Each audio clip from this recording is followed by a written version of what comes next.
I'll call the meeting to order at 6:01 p.m. and we will start with our Pledge of Allegiance. And Dr. Beth, lead us.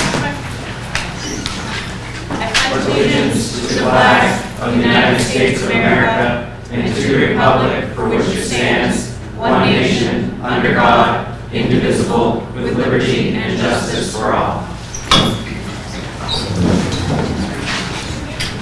All right, so we will start our meeting with a public hearing. Point of order, Mr. Chair. What is your point of order?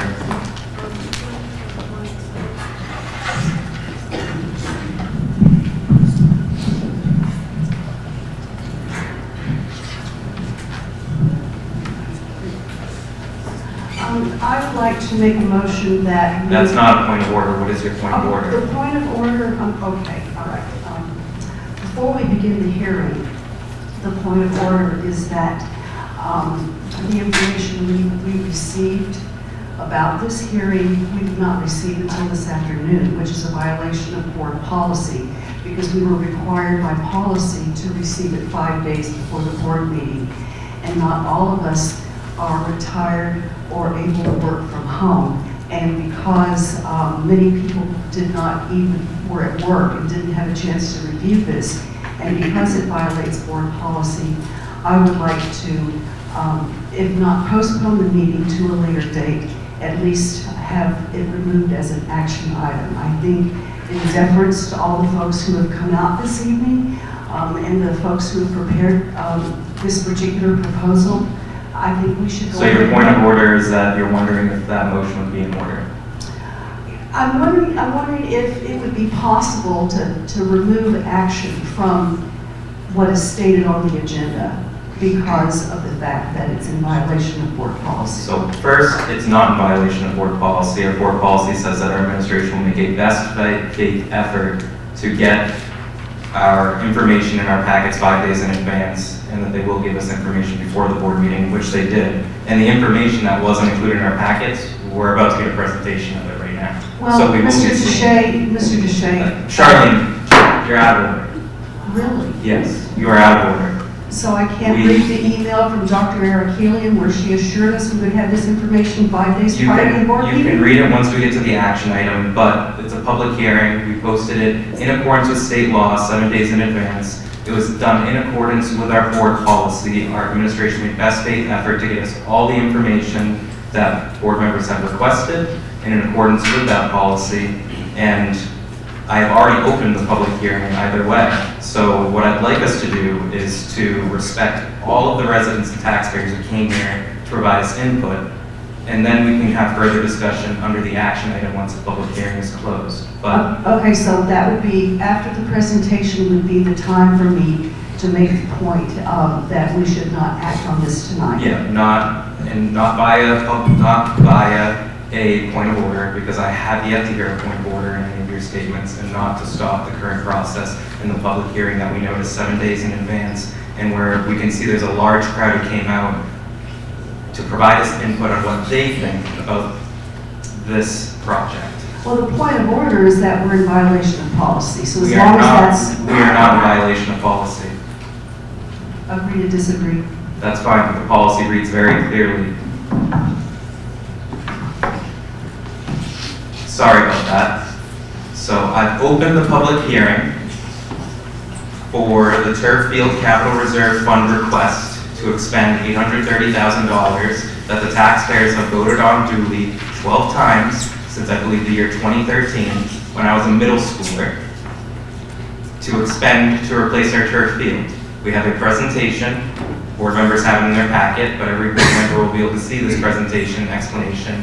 And after the superintendent gives their presentation, and after I believe a representative from the turf field company and the AD provide some additional input and context, we will then open it up to the public. Once I close the public section of the public hearing, the board will then discuss, and we will discuss whatever motions put on the board. So with that, I will recognize the superintendent. Thank you very much, Chair DeShays. I'm happy to kick off this presentation. Thank you to the board for your patience. For our materials, the group who have been contributing to these slides have been adding information all week. So thank you for that. My name is Caroline Erikelian, Superintendent, Governor Wentworth Regional School District, and I'm happy to introduce our presenters. Vaughn Beckwith is our athletic director, and Vaughn will be taking us through the majority of the presentation tonight. We'll also hear from other people in the community, administrators, parents, coaches, perhaps more, and also from Shaw Sports Turf as well. Some information about the product, timeline, cost. We'll end with Chair can facilitate questions from the board and then also from the public, any questions that you may have. And then the board will vote on whether or not to expend from the Turf Field Capital Reserve Fund tonight. So with that, I'll introduce Vaughn Beckwith, who will get us started. Thank you. Hello. Better for me. When I was hired last year to take over this role as athletic director, again, my name is Vaughn Beckwith, Kingswood Regional High School athletic director. I learned pretty early that replacing the turf was going to be one of the first tasks that I was assigned. And I first met with Shaw Sports last August. Kyle Diamond, our assistant athletic director, and I met, and we walked the field and pointed out some things, and that's kind of what got the ball rolling, if you will. If we could go to the next slide. This is some pictures from this past fall of our turf field. They're a little hard to see from this far away, but the picture on the right is of our first home football game versus Trinity.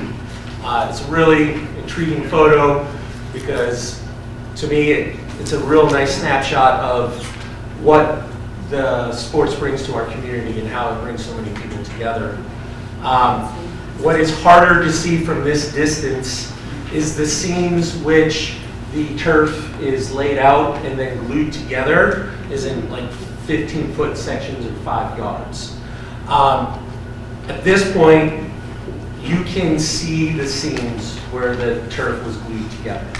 It's a sign of old age. If it was a different circumstance, or if you were able to inspect it a little more, if you look at that 40-yard line and then the arrow pointing towards the goal line, there's a seam that kind of runs parallel between the 5-yard markers there. And then between the 30 and 35-yard line, there's another seam there. Again, it's just a sign of the age of the field. The picture on the bottom right is a photo of the field before our JV girls soccer game versus Laconia. Specifically, the logo in the middle is a stencil that is painted on by our maintenance crews. It looks good, it's functional, but it is time consuming and it does add to maintenance of having to paint that every so often as needed.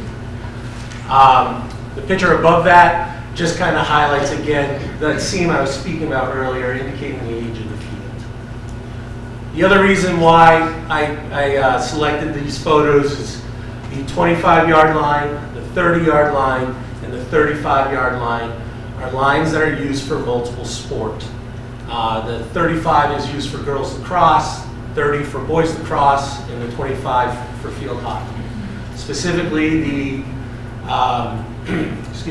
35 and 30 are white lines that are painted over in the spring for the lacrosse teams. While that's functional, it's not ideal, especially with the new technologies that Shaw Sports provides. The machine can essentially print the carpet, and that 4-inch line can now be half white and half red or half blue, helping with clarity for the coaches, the refs, the athletes. The line to gain in football is the 35, and it's half white and half red. It's messy, simply put. And if we can have a nice clean line that's half to 2 colors, it provides a lot of clarity. Next slide, please. This is a glance of other schools in New Hampshire who also have turf. Division 2, 17 schools, 10 of them, including us, have turf. Many Division 1 schools have them as well. In particular, the Bishop Girton, Nashua, North, and South all use the same field. Stella Stadium, which is also another product of Shaw's Sports Turf. And then you can also see a lot of private schools in New Hampshire have turf as well. So this is a glance or a snapshot of how the turf has been used in the past year. We have 6 varsity programs at Kingswood who use the turf exclusively. Our soccer programs, field hockey, football, and our lacrosse programs. In the fall of 2024, we had 11 boys soccer games, 13 girls soccer games, 12 field hockey, 10 football between varsity, JV, and middle school games were played. And then last spring, boys lacrosse had 18 games, girls lacrosse had 16. It's a total of 83 games in the past year or so. The simple math is, the field was first played on, I believe, in the fall of 2010. And so we're essentially at that 14.5-year mark, right? I'm a big fan of simple math because my background is a PE teacher. 15 times 80 is 1,200 games. That is a very low ballpark number for the volume of games that have been played on our turf. We're not including the summer soccer leagues that are played on that, which, I mean, it was basically every Sunday last summer with, I think, 2 games for boys soccer. Coach Flood, when he speaks, maybe he can address the volume that the girls played summer soccer league this past year and past years beyond that. It's also not including, like, football typically has 5 away games and 4 home games, and then it alternates the next year, 5 and 4. Playoff games, extra scrimmages, things like that. It's a very low ballpark number of 1,200. On the next slide, this is how we continue to use the field beyond our varsity sport programs. Graduation is taking place on alumni.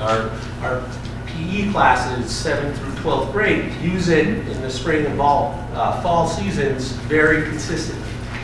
Our youth soccer program, the Junior Knights, boys lacrosse has a JV tournament every Memorial Day. The Kingswood football camp, the Kingswood summer soccer, the Tom Lemon Jamboree, middle school soccer tournament, Dig Pink flag football, dryland training for alpine and ice hockey teams, and then other youth programs such as Abenaki and Lacrosse. And I probably missed some other programs who have utilized the turf. It is a well-used field.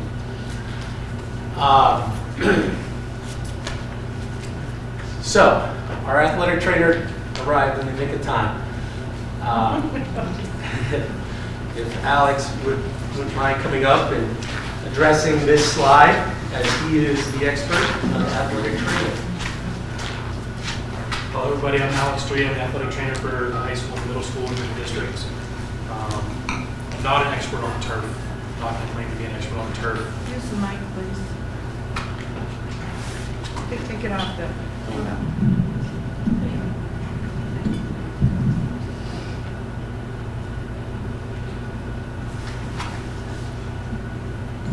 Is that better? Okay, so I don't claim to be an expert on turf. The research that I've done is very inconclusive about injuries on turf. Most of the issues with the research that I found is there's so many different types of turf out there that there's not been enough research done on any one type, and there's been very little research done on teams that practice on one surface and play on another. I can tell from my experience at Kingswood, we have had a really low number of non-contact injuries on our turf. to mind, I can think of 4 non-contact injuries on the turf in the 14 years that we've been using it. I've had far more injuries related to slippage and unevenness on the grass than I have in non-contact stuff on the turf. The turf offers a much more consistent playing surface. It's pretty smooth. You don't get the divots and holes that you get with the grass fields.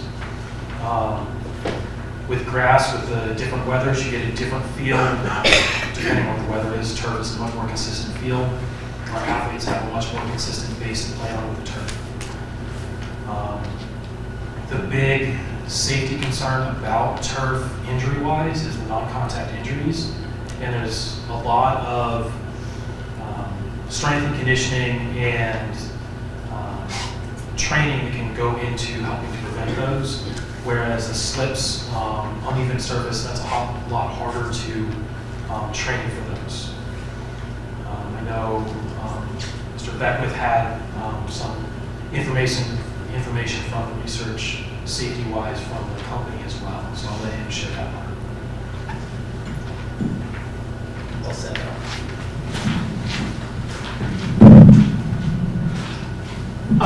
Yeah, so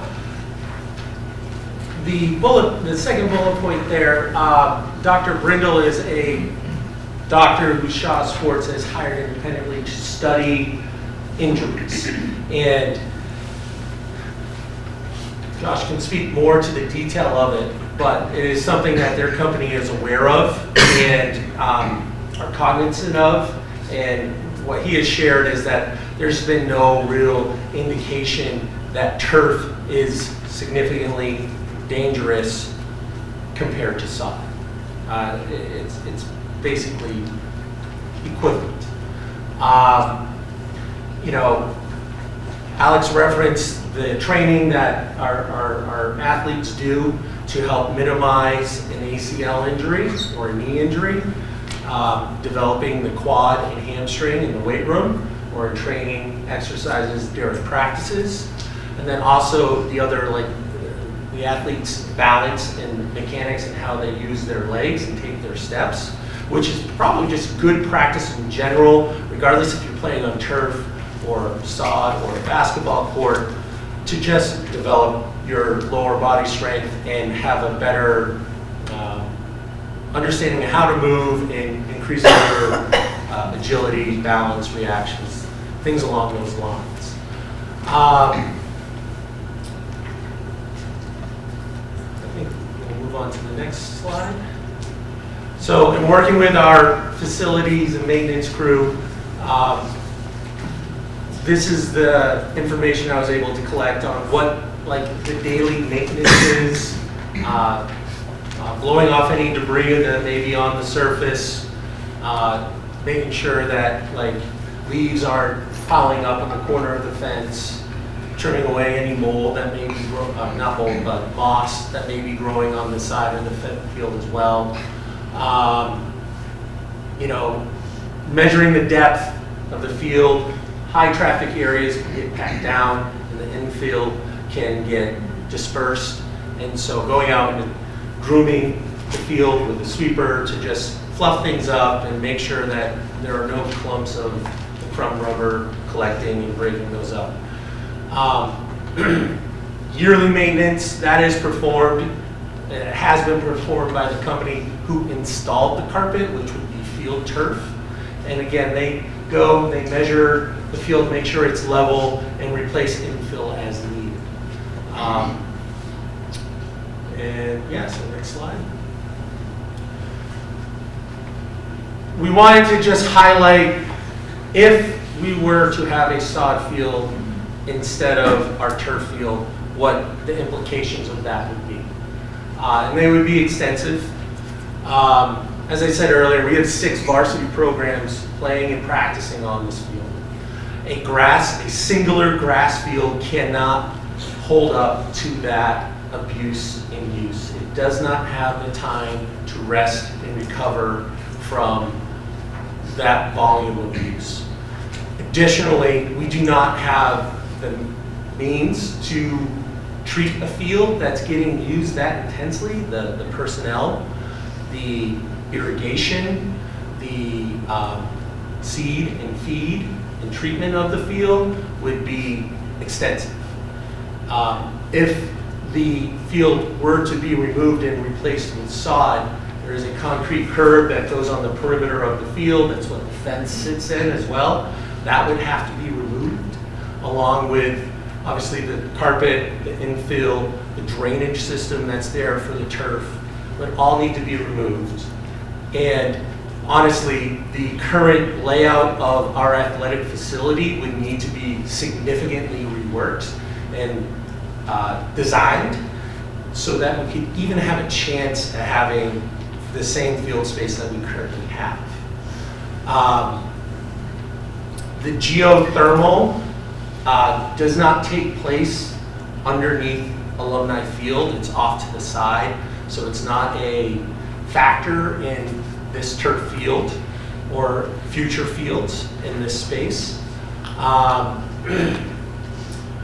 You know, the maintenance of lining a field, a football field in itself, is extensive.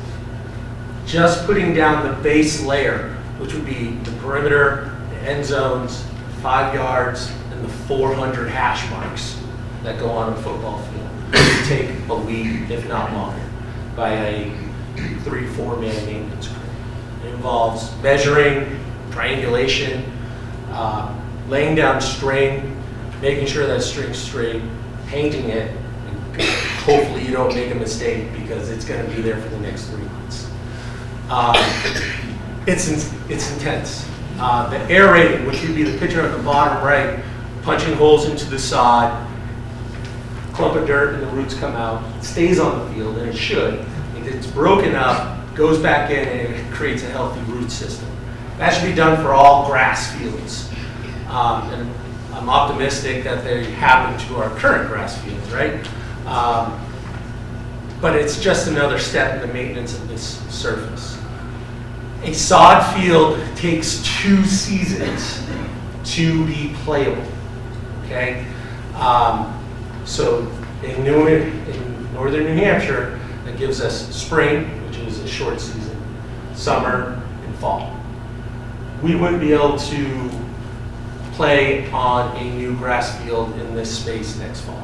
Okay? We just don't have the time for the field to develop and grow and be ready. Which presents a problem because our current layout is we don't have another space for football on our campus. We could make some other sports work, but it would be really taxing on our space. The wildlife. Those of you that have spent time on the Kingswood athletic fields and the grass surfaces specifically may have noticed that there is a lot of geese around our surfaces. And how we deal with that is a different topic than tonight. But what I will say is the geese are not attracted to the turf because there is no food present for them on that surface. Grass is cut, a seed comes out, the geese go eat the seed. And they leave scat behind. And it's everywhere. And it's cringy. And we need to come up with a plan to address that, again, different topic. I think I'm ready for the next slide. All right, so here's our time where we're going to ask the coaches of the varsity sports who use our field turf to come up and share why they feel it is important that we continue to have a turf field at our facility. We'll just go in order of the pitchers, starting with football.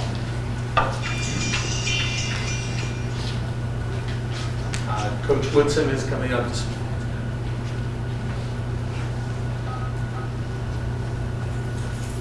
Good evening. My name is Corey Woodson. I'm the head football coach here at Kingswood High School. We are advocating for replacement of this new turf. A lot of echoing on what Mr. Becker just said. Grass surface gets torn up more rapidly than the turf, and it's such a high volume of use and low recovery time. Football practices on grass the majority of the time. We do have our camp, our June camp, youth camp, and our preseason camp on the turf. And it's nice to play our games on the turf. That's a surface that's not real good goose struts. It's advantageous for us to have definitive lines and landmarks that aren't faded and painted to coach our players, hash marks, numbers, those type of things. Competing in sport is difficult enough in perfect conditions. So playing on a turf surface allows our athletes to compete and not have to worry about the conditions of the field. And lastly, we've got a beautiful complex. I said, and our kids just love playing on the turf. Thank you.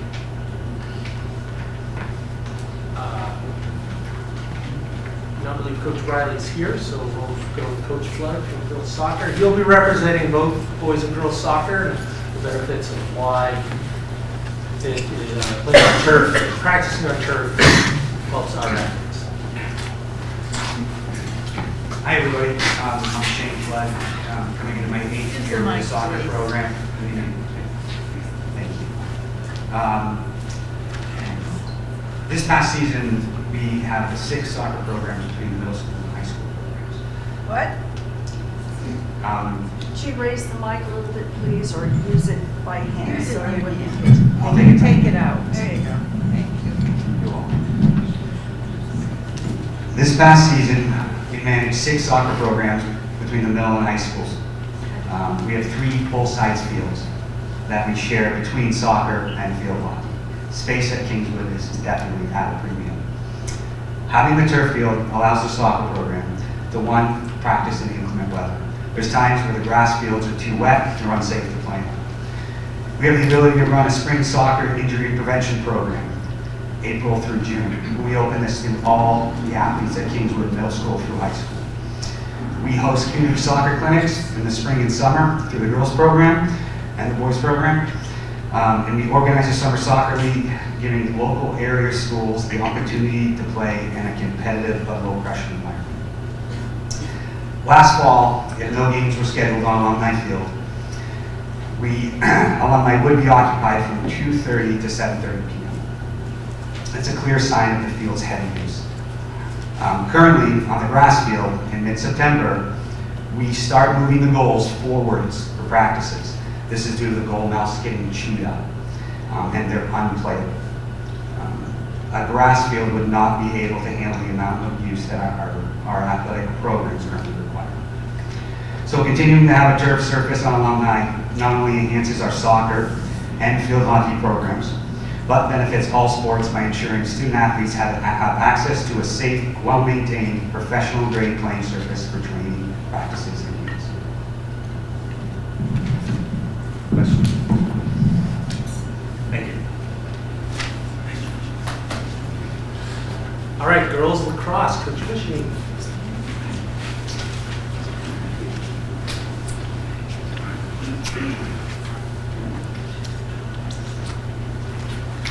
All right, I'm Allie Cushing. I'm a parent, a coach, and a taxpayer. I live in Ospey and teach at both Ospey Central and Effingham Elementary Schools.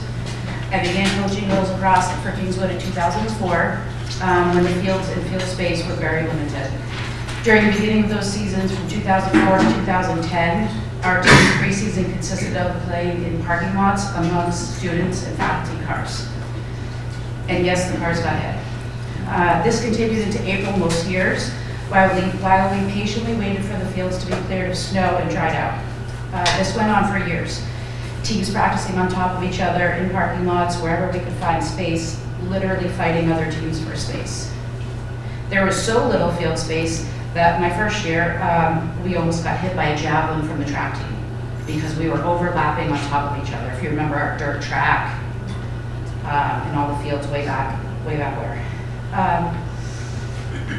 Fast forward to 2011 and the excitement of the turf and our team had about getting out there as soon as possible.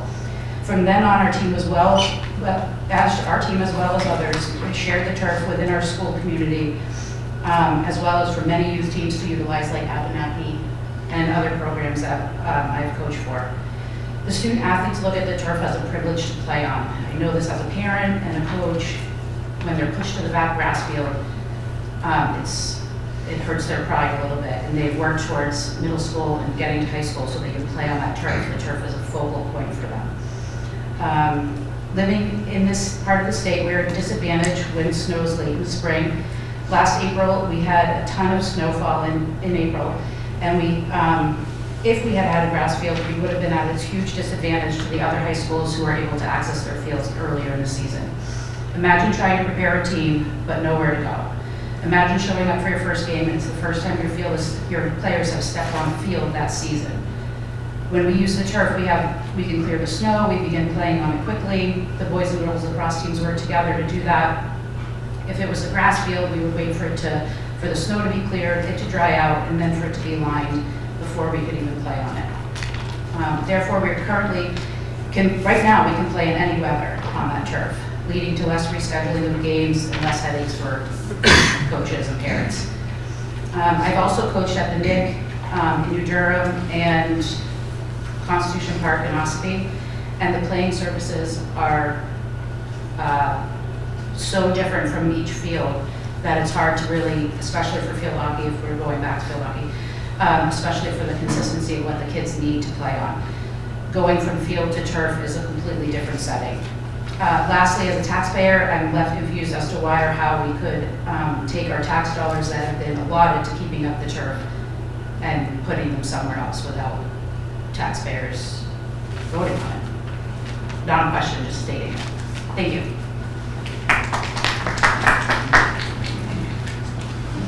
All right, boys lacrosse, how then?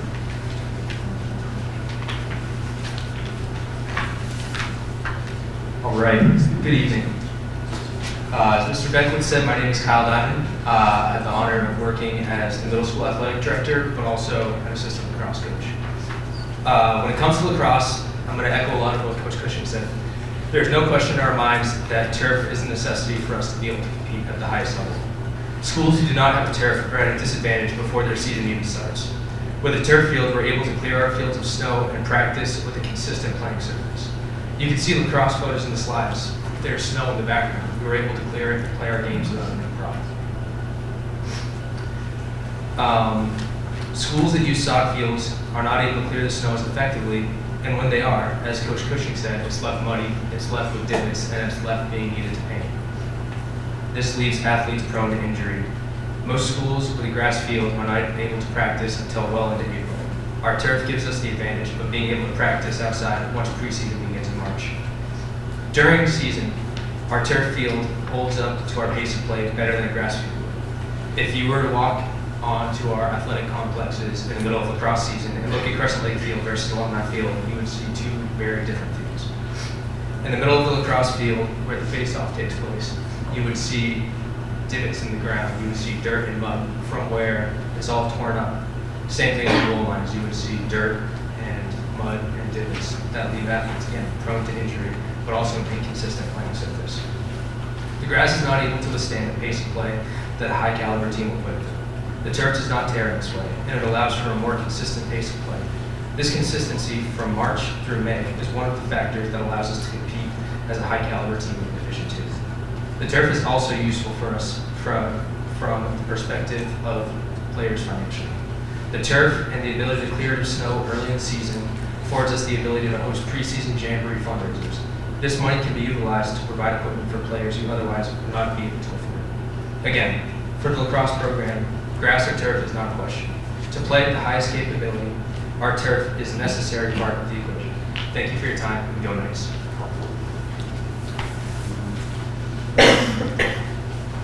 Just to kind of echo a lot of what was said by our coaches, my previous job was at Kennett High School, and I can attest that the spring sports were at a significant disadvantage because they were unable to practice on a game field oftentimes our baseball, softball teams, the first time they were actually stepping foot onto a playable game surface was their first game.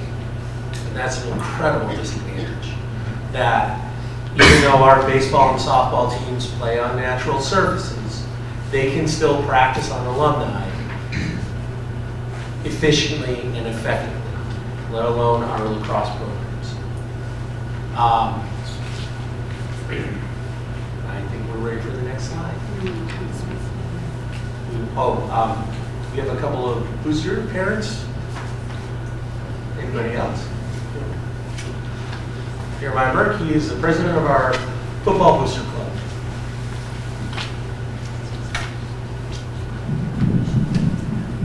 Good evening, everyone. Jeremiah Burke. I'm the president of the Football Booster Club, but in addition to that, I'm a Kingswood alumni. And I want to take you back in a little bit of history. In 1993, this will date me a little bit. I was a student athlete at Kingswood, and took pride in the facilities that we had then. One of the sports I played was baseball, and we had this lean-to dugout, plywood, lean-to. The wind would blow it over all the time. And so as my Eagle Scout project, I dug a hole, poured concrete, and made a secure dugout for the baseball field. My brother, a few years later, made the first concession cook shack permanent building. For those that might remember, in the late 90s, those lasted for a long time until the whole campus was redone. And so, as a parent, as an alumni, as a parent of student athletes now, I take a lot of pride in the facilities that we have at Kingswood. And having traveled around recently to away games, you see the facilities and the fields that the other schools have, and ours rival with the best out there. And so to do that, you still have to maintain what the facilities are, to upkeep them and to keep them great for future as well. And so having seen and having known and actual, with many of those that attest to, when I played on the football field, which was a grass football field, it was mud for most of the season and dirt from the 30-yard line to the 30-yard line. And we don't have that with facilities in a turf field. So I certainly am in favor of upkeeping the facilities. I'm very passionate about the student athletes, about what it does for the school, for the community, and so I'm in favor of replacing the field. Thank you.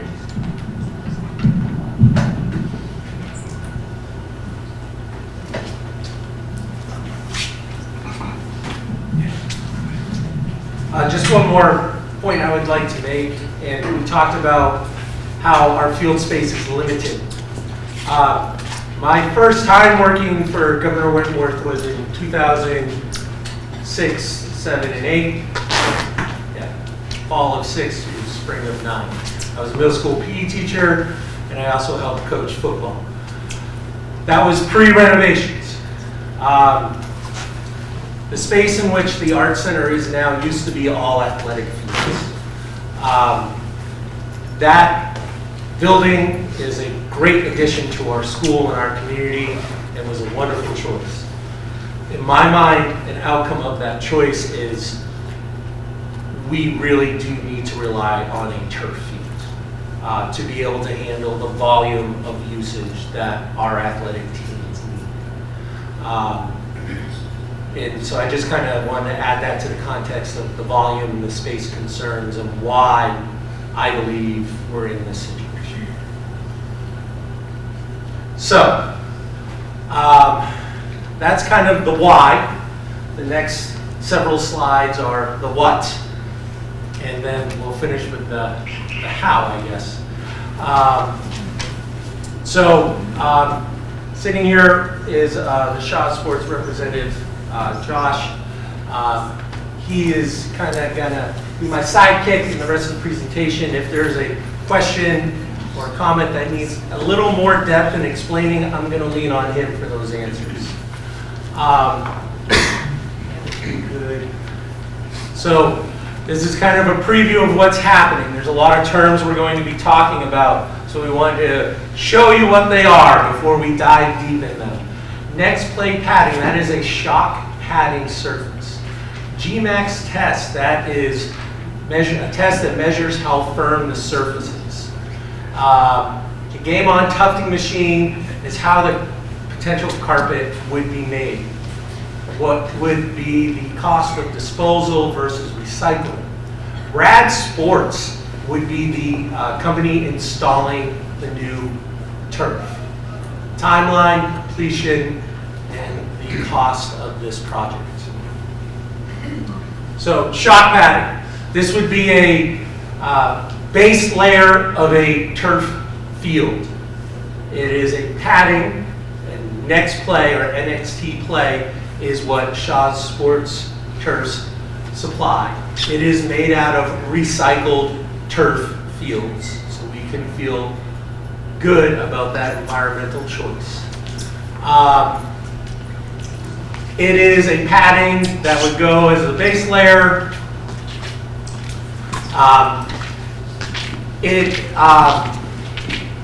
It would impact the amount of infill needed for the turf. Right now, our current field does not have a shock pad. In most schools that are either putting in a field for the turf field for the first time or replacing them are installing the shock pad.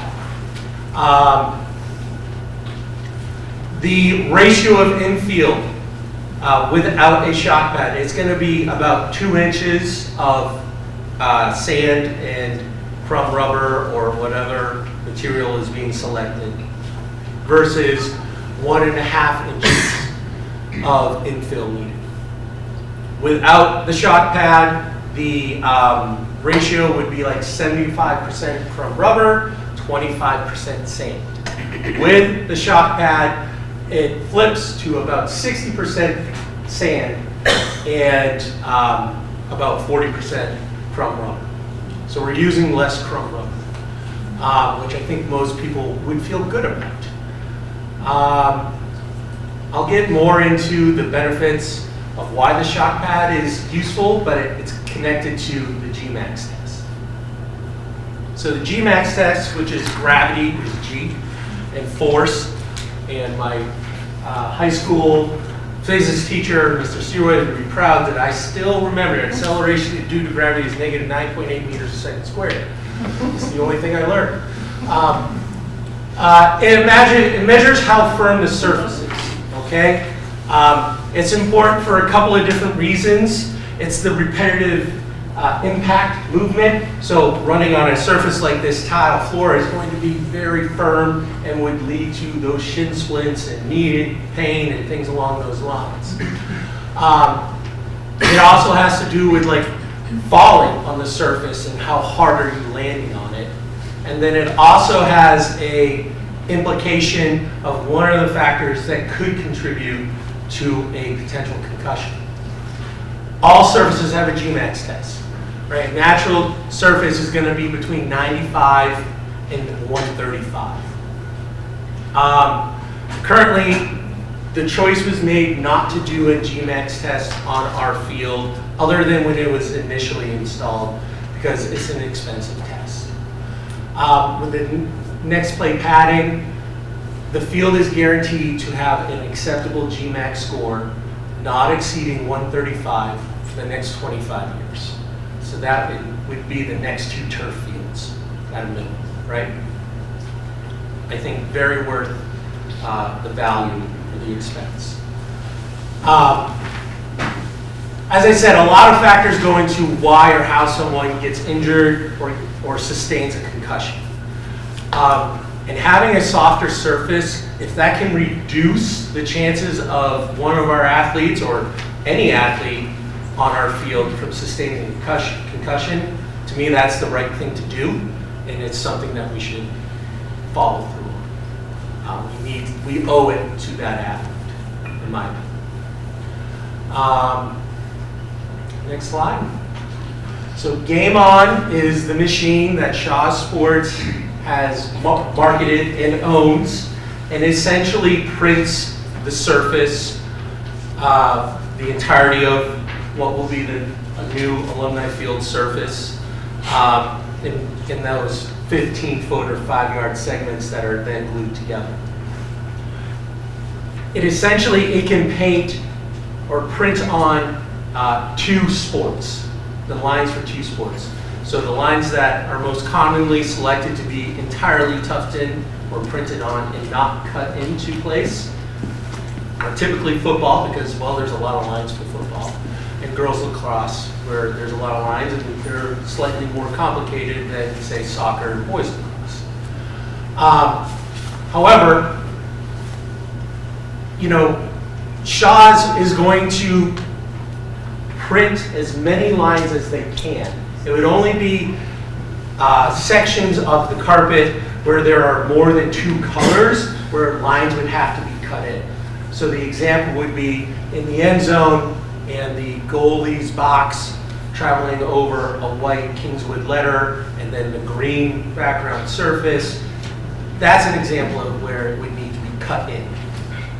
The perimeter, where it's just the green carpet and the yellow line for soccer, that would all be printed. So when we say approximately 95% of soccer would be printed, that's what I'm talking about, we're referencing. The same goes for field hockey and lacrosse. If the line can be printed onto the carpet, that is what will happen.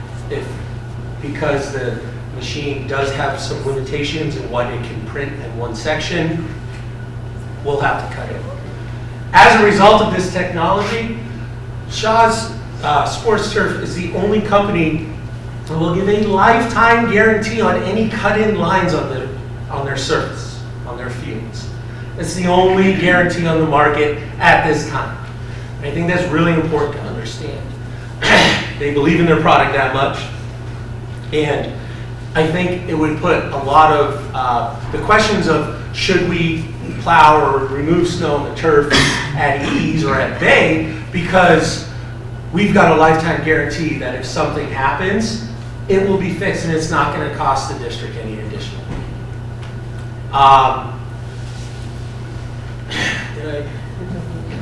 Okay, thanks.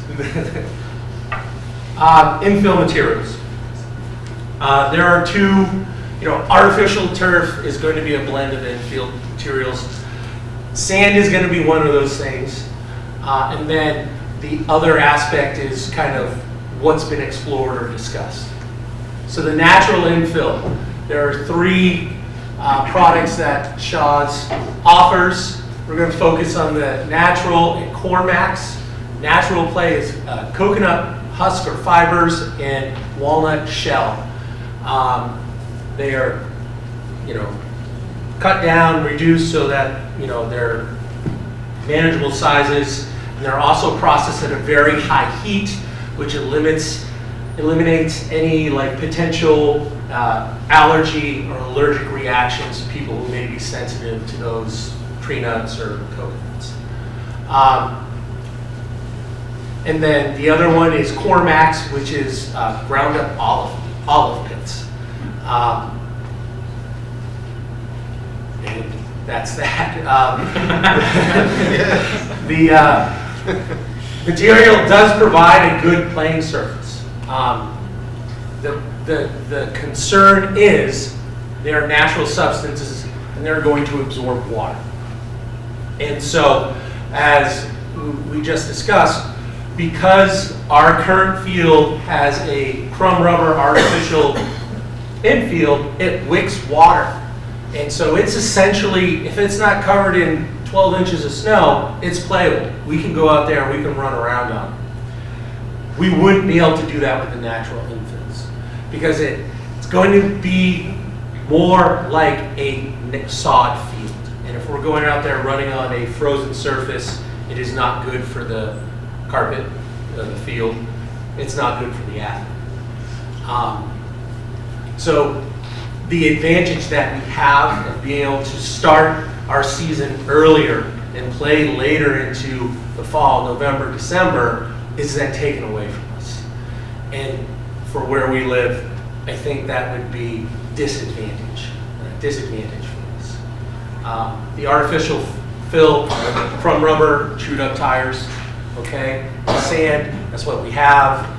On our current field, again, it provides a high quality playing surface that is usable year round because it wicks the water. So chemical and makeup materials. Our current field, when it was made, the standard practice was to use PFAS chemicals. The field has been tested, we're waiting for results. There's going to come back with PFAS. It just is what it is. We didn't know the difference at that time. Since then, some PFAS materials have been deemed unsafe by the EPA. So what Shaw's has done they have committed to using zero PFAS in the making of their turf. And their carpet is tested by a third party lab to all the way down to parts per trillion, which is pretty significant. And you know, a very strong claim that maybe not all other manufacturers can stand behind the depth of their testing.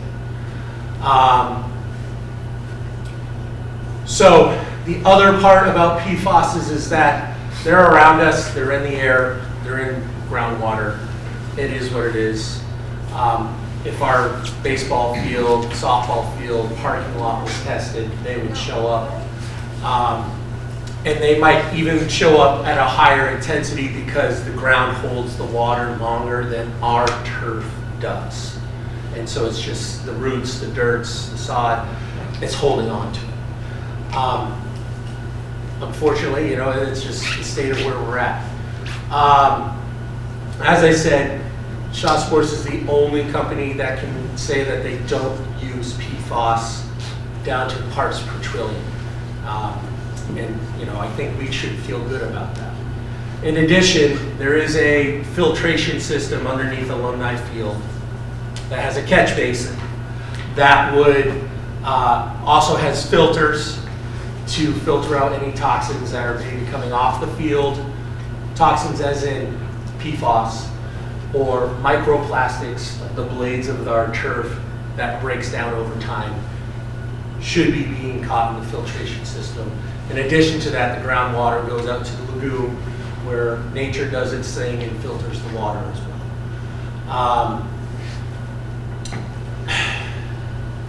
Microplastics are a thing for turf fields. Over time, plastic breaks down. It's just what it is.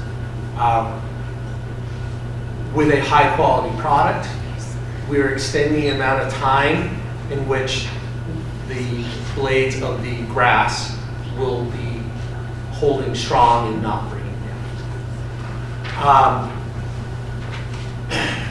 And just to back up to PFASs are a non-stick agent in this application. When plastic is melted down and then pressed through with, you know, a giant tube to make these blades of grass, that's where they were used to not, so the machine would not get gummed up, if you will, with the mess of making the product. So that's kind of where they came in for the current field. So installation and timeline. So the process of installation, first we would need to remove the existing carpet, and then the current infill would be removed as well. You know, inspect the drainage. Everything's going to be great there, I know it. The new shock pad, they would do a fine grade on the base, and then the new shock pad would go down. They would roll out the new turf, glue it into place, and then the infill would be added on top of the carpet and, kind of shifted or swept into place. Most likely, the idealistic start time would be after graduation, which would be before the end of the school year, but after graduation. Disposal versus recycling. So the infill that we currently have can be reused, and it would help reduce the cost of this project.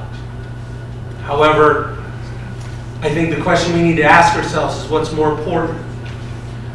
Recycling and reusing this product, which is responsible. However, it's less predictable to understand how these crumb rubbers that have been there 14, 15, 10 or longer, or so years, and how are they going to break down in the next 5, 10 to 15 years versus bringing in a new infill that we understand how it should be reacting in year 1, 2, 5, and so on. So it's a choice that needs to be discussed and pointed in a direction. Shaw Sports Turf and RAD, the company that will install it, offer a recycling program for the carpet. RAD is located in Massachusetts. The price difference between disposing and recycling is actually significantly, less money to recycle. Significantly, number feels big, but in a project this size, it's a pretty small percentage. Also, it's just, to me, it's the right thing. We can have the opportunity to recycle this carpet and use it and become a shock pad for the next school.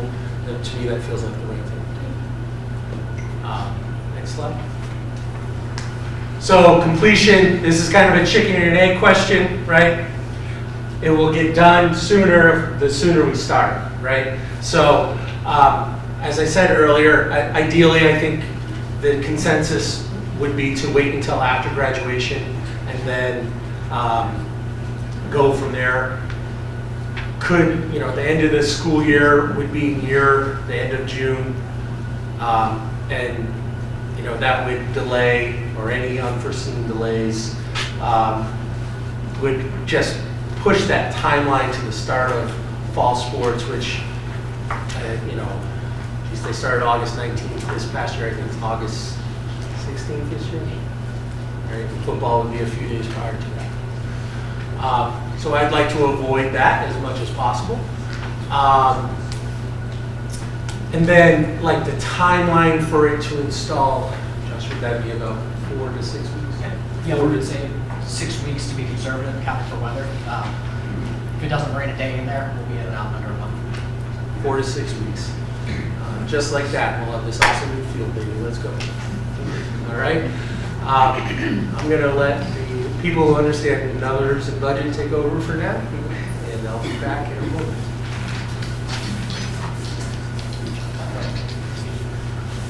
My mother.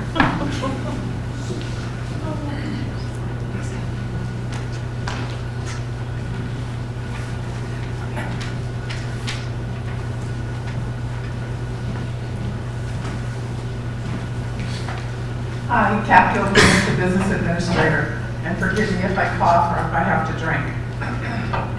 Got the So the estimated cost for the turf field, this includes the tufting, the shock pad, the rubber, the sand infill.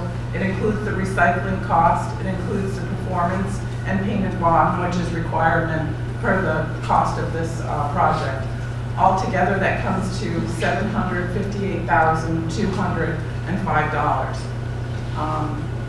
Right now, the trust account that has been so generously approved year after year using unreserved fund balance to put into this account at the end of December of 2024 has approximately $882,542 in it. Typically with a construction project, you want to request about a 10% contingency in case there's any issues, any elevations, any more excavating, whatnot. So I'm requesting that we put just under a 10% contingency, which would bring the requested amount at this public hearing for the board to approve up to expend up to $830,000.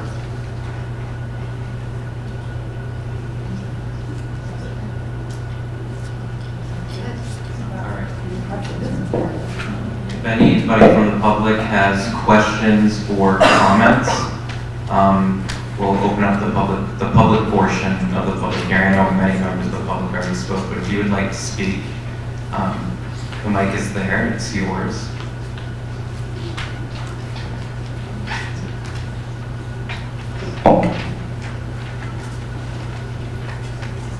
Please just state your name and the town that you're from. Bobby Levin, and I am from Wolfeboro. Bear with me because I actually have a lot of questions because that was a lot of information that unfortunately this was not put on the website until very late today for the citizens to go over. I have a question. How many fields at elite levels right now are taking their AstroTurf out? How many cities are taking their AstroTurf Josh out? might be able to answer for you. Yeah, sure thing. So, yeah. Yeah, great question. Could you clarify for me, when you say elite fields, what do you mean by that? The baseball fields that are removing their AstroTurf and all of the elite sports who are now removing these fields due to excessive injuries and PFAS and PFOS, benzene and arsenic and the other chemicals. Yeah, good question. So, as a percentage of the entire turf industry, it's extremely negligible. It's less than 2% that are replacing those fields. The primary reason for that, and I should clarify, this comes down a lot to what do you define as an elite field. All right, so at the NFL level, the NFL Players Association has made a lot of media headlines about we'd rather play on natural grass, turf is hurting our knees, it's more injury prone, whatever it may be. Various studies have come out at that level. Those injury rates tend to be across the 1,696 players in the NFL. Playing on turf is going to give those almost 1,700 players a risk of about 2 extra ankle sprains across the league per year, playing on turf versus on natural grass. It's the only professional sport in the world where the injury rate is actually higher on turf than natural grass. That is predominantly because it is the only sport in the world where you have 350-pound men that run 4 or 5 40s running into each other head first. That does tend to increase injury rates. Outside of that sport, every professional sport and all collegiate sports, including football, have identical or lower injury rates on turf than they do natural grass. That is predominantly because of what you've heard so many folks describe today, and that is the difficulty in maintaining safe conditions on a natural field. Now, as a manufacturer, we want you to maintain our turf field because that means we're going to have fewer warranty claims, it's going to last longer for you, you're going to be happier with us. But at the end of the day, we will be the first to admit a poorly maintained turf field is exponentially safer than a poorly maintained grass field. And you see that flushed out at the high school and even the collegiate level quite often. And so what we see is at the very elite level of the NFL, there's one field that has gone from turf to grass in the last 2 years. Outside of that, we're not seeing replacements back to grass. That's a really, really good question.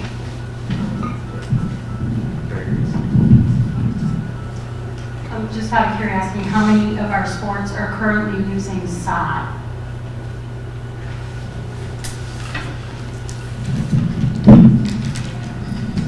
So, for the high school level, on the varsity level, the only sports that are exclusively using sod would be baseball and softball. On the sub-varsity level, our JV soccer programs tend to play most of their games on sod. When we schedule allows, we get them on the turf because, as mentioned, they look forward to that. appreciate it. This past year, just because of scheduling, the majority of our JV field hockey games were played on Crescent Lake, which is a soccer field.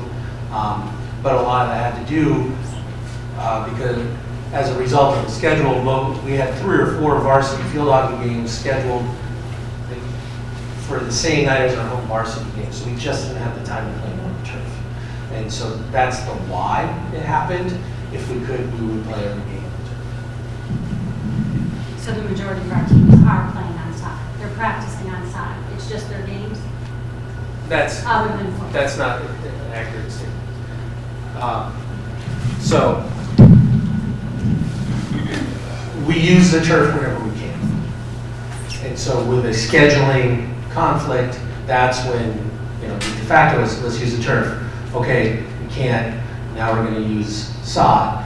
The other factor that would be is specifically, I mean, for lacrosse and soccer and field hockey, the play is different on turf versus sod.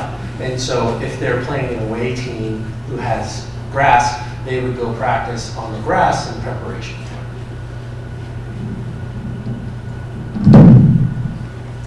Just out of curiosity, how many years did our school system use fully sod fields for? School district started in 1963, students started attending schools 1964, and I think they got rid of what was a beat, rundown, poorly maintained because we didn't have the taxpayer funding alumni field that I remember being on as a Pee Wee football player that was harder than ice in the fall, late in the year. I believe the turf field opened around 2012, and I can say as a student athlete, it was bounds better than any sod we ever played on. That's But we're just looking my at 50 personal years. opinion, but 50 years students went through Yeah. games on sod, and they're still on sod, other than and one. 60 years ago, there were a lot of things that happened in this country that, you know, So when we things look at, changed. so when we look at the field and the price and the cost that was pointed out for the games, we're paying roughly about $708.33 per game for our children to play on this AstroTurf field. I think that's just a good note to notice. I was a little bothered by some of the quotes. One of them by Alex saying he's not an expert on the turf field, but he is going to take data from Josh. Right now, we have a vendor in this room who is giving us our data for our safety. I want to correct that. Alex's data isn't from Josh. He stated that earlier. He's shaking his head now. Okay, roll the tape back. I believe. So that concerns me a little, that we have a vendor in the room, that this did not go out to bid. Primarily, normally, when you have a municipality, you have a bid, things go out to bid, you look at them. We're essentially voting tonight on one vendor. I would assume that would be something that our school system would want to look at. Would you like Kathy to kind of explain the Sure. consortium and how we find our... Sure. Yeah, so it has gone out to bid. It's bid out. Yeah, sorry. Yeah. Yeah, great question. So there are multiple ways to go out to bid. This project has already gone out to bid through, are we Omnia, Kathy? Thank you. It's called Omnia. It's a nationwide governmental purchasing conglomerate that bids these types of projects out and then factors in pre-bid contract pricing for the school so that you don't have to hire some bid house to tack on 10 to 12% to a project and then mark it up. They've bid it out for hundreds or thousands of fields across the country so that you can basically piggyback on their volume purchasing and then work through that exact same contract that's already satisfied local state bid law. I'll also clarify, that's how we found Train that did all of our HVAC systems for Crescent Lake, Ossipee, Carpenter School, and I think that's it, right? Those three. It tends to be a pretty common route.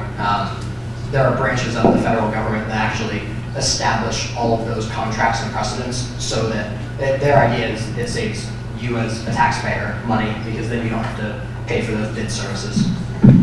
When would you post that data on the GWRSD page so the taxpayers can see those bids and the different businesses that came in with different bids, with different products, different crumble, different things like that?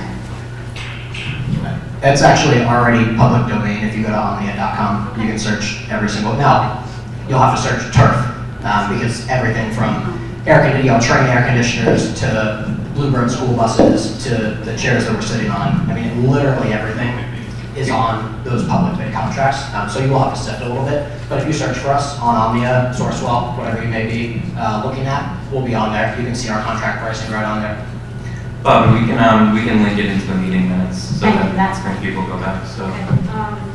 I'm just curious, over the summer, when there were meetings about the field, and certainly I've gone back and forth with emails and been up to this mic for years over the turf field, but it was stressed that we took such good care of our field that there was about 5 more years on this, and we were going to test the field for harmful chemicals and some other things. I do find it a little odd that we're doing this tonight when our research hasn't come in and our data hasn't come in of what's actually in the ground there and what we're looking at, and should we be recycling that, and what should we be removing? How can you make a decision if you find out when it comes back that there is not any of this arsenic and benzene and PFAS in our field? Why would you make a financial decision tonight to replace that if we don't even know if it's there? I'll recognize Vaughn to speak to that because he's the athletic director. He's new and he's the one who's really facilitated this and brought it to the Buildings and Maintenance Committee. I mean, we have been studying, I will say we've studied this for about 18 months. When I was on Buildings and Maintenance, we were discussing that, yes, we've extended the life, but we were already in the turf field's life extension. So we were getting towards the end. And after Vaughn speaks, I'll let Jim Pittman add anything as the chair of Buildings and Maintenance if he has additional info. Yeah, I'll just say that it kind of goes back to when I first took over this summer and Josh reached out and we scheduled a meeting and we walked the field and Josh pointed out the seams, which are now very noticeable if you know what you're looking for, and a sign as age, and that does present a safety issue because it is an slightly uneven surface there, and so it's a sign of age and wear and tear and things need to be replaced. We also walk the field and we acknowledge that while we haven't done the GMAX test on this field because it's a costly test and the decision was made not to do it, there are certain areas of the field that are very firm. Specifically, next to the bleachers on the home sideline for football, that area when you walk through the gate is very, very firm. It's packed down, it's a high traffic area, and so it was one of the first things I noticed when I went to the field. I was like, oh, this is hard, this is firm. Versus like the corner of an end zone, which is less traffic, is noticeably softer and should be the state of the turf field or appropriate firmness for any field. And so we talked about this with Josh and I discussed it. His recommendation was to start the process. If it got extended, we're just kind of taking an unnecessary risk by not replacing it now, because if we do test the field and we learn that it's too firm to play on, then we can't play on it. And we have a different set of problems that take time to adjust and account for.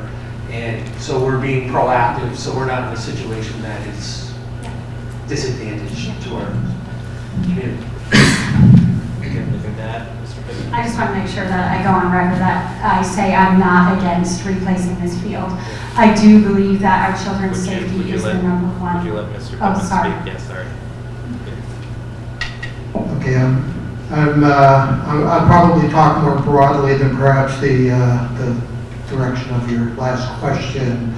But just to say, as team leader for building and maintenance, this has been a topic in virtually every monthly meeting that we've had for well in excess of a year. And the issue of chemical composition and contamination, potentially by PFAS and maybe by other elements, was a prime topic right from day one when we started talking about, well, what is the current condition, and once replacement would be imminent, what will we need to do in response? I'll say many hours, many discussions were held, so it is something that has been thought out. We've pulled in people who have a certain amount of experience and expertise on these subjects. In terms of, was this something that suddenly came to the fore? I don't think so. I think that the assessment in previous years was optimistic that we're exceeding the 10-year life, and we're hoping, just like an old car, that we'll get a few more miles out of it. But eventually you get to a threshold where you say, well, this element is demanding that we need to do something.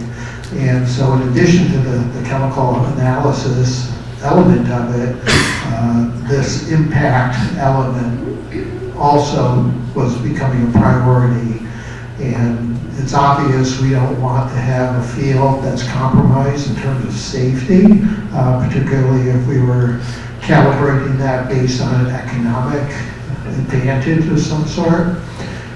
But, there have been a few moving pieces here, and I think we're coming to a point now where we have enough information, we have an action plan to move forward, and the time is at hand to do that. And these are all questions that hopefully we're going to resolve in short order. If I could just say, in terms of this PFAS question, I think we're going to have definitive answers soon when these lab results come back, and that's going to impact whether we can reuse and recycle some of these materials should we see that they are safe levels. I'm in favor of recycling whenever we can, but obviously if it's full of contaminants, we won't do that. But yeah, this has been a long-term project, and a lot of attention paid to it. So, Bobby, may I ask a point of clarification to Mr. Charlene, I recognize Jim Pittman because he's the chair of the committee to answer the question. We'll have time for board discussion after the public finishes its portion of the public hearing. Except that I have a direct quote from Mr. Beckwith that conflicts with what we just heard. Then you can bring that up during our board discussion. Okay. Thank you. So, off of what you just stated, Mr. Pittman, we don't know what's in there. So how does the board take a vote tonight to release our capital reserves to make a plan for our community when we don't know what is actually on our field?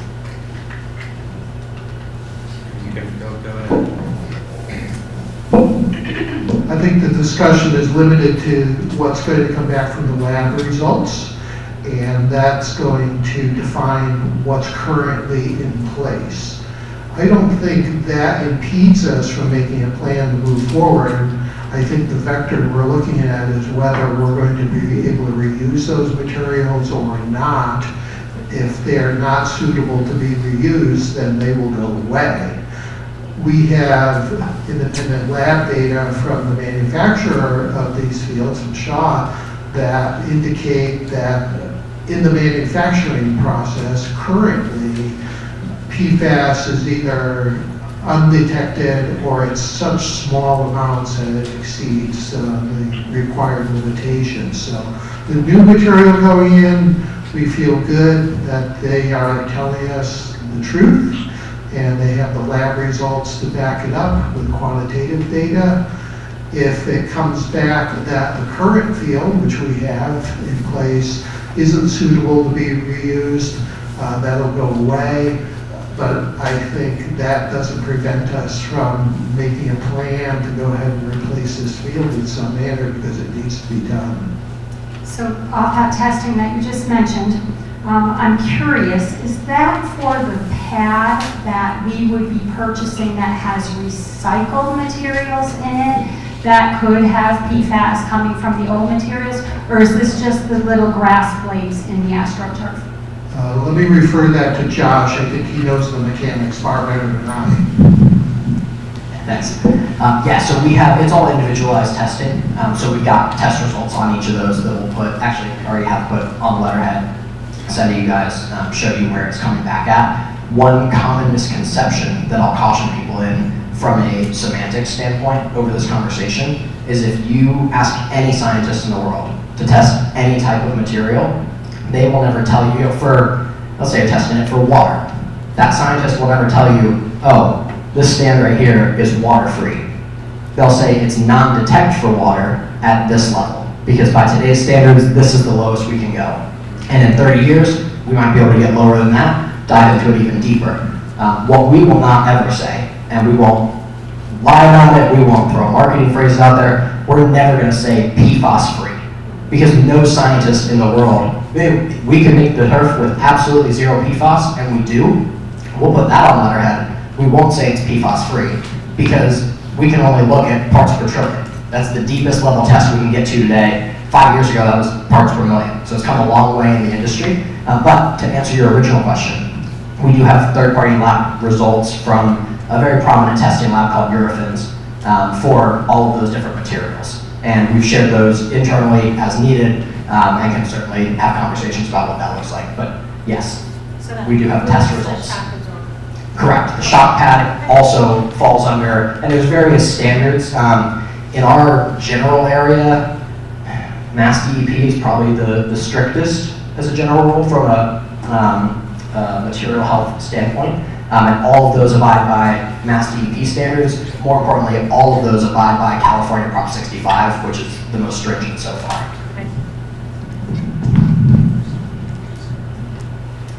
So this next question has to do with the fact of the removal of the crumble that's in there right now. That is obviously the number one highly suspect for the arsenic, the benzene, the PFAS, the PFAS. As we remove those, we put a very high risk into our watershed for our neighbors who are drinking well water and who are along Russ Pond and Crescent Lake and having it run down into Lake Wentworth.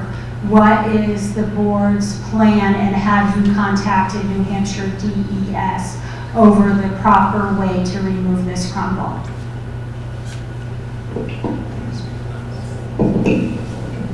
Sir, I don't know if any of us are experts in terms of remediation of such materials, but again, I'm going to defer to Josh because this is something you folks have done, and you have a methodology there, I'm sure.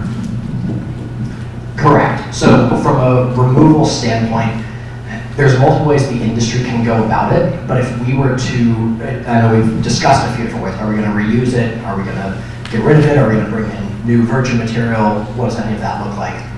The reuse, for sake of this conversation, is probably the most pressing, or the most, what I would say is, leaves the most questions about, well, if we're pulling all this up, we're dusting everything up, so to speak, and then we're just going to put it right back down. What does that look like? How are we capturing all of that? The process by which the infill material is pulled up, it's essentially vacuumed into a sealed chamber that, I don't want to reduce it too much, but basically spins at a certain rate that will separate out the rubber from the sand, clean both of them, and then immediately set back in, well, bag, and then set back in right after install, which then mitigates any type of overflow, any type of walking away of the crumb rubber that you would see. And so it's really, at the end of the day, not a risk. What you can certainly do is you could test water nearby ahead of time, and then test again after the fact, and you're not going to see an issue there. So.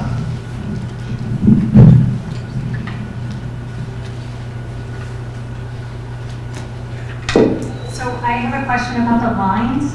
You were saying that the lines could only be used for, it's only one sport we're going to be utilizing the lines for, or the whole field will be able to handle football and lacrosse and all the other problems? Okay, because right now our current field takes a lot of chemicals to strip these lines down and repaint them the way they are. So this new field, it's embedded right into the product.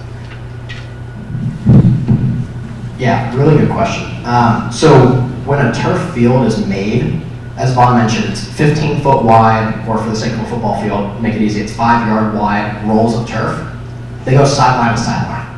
The white 5-yard line is part of the original material. So that 15-foot wide roll of turf has one backing system with all the green tufted into it through needles, and that 5-yard line as well. Everything else on that field gets hand cut and glued into place, or in some cases painted.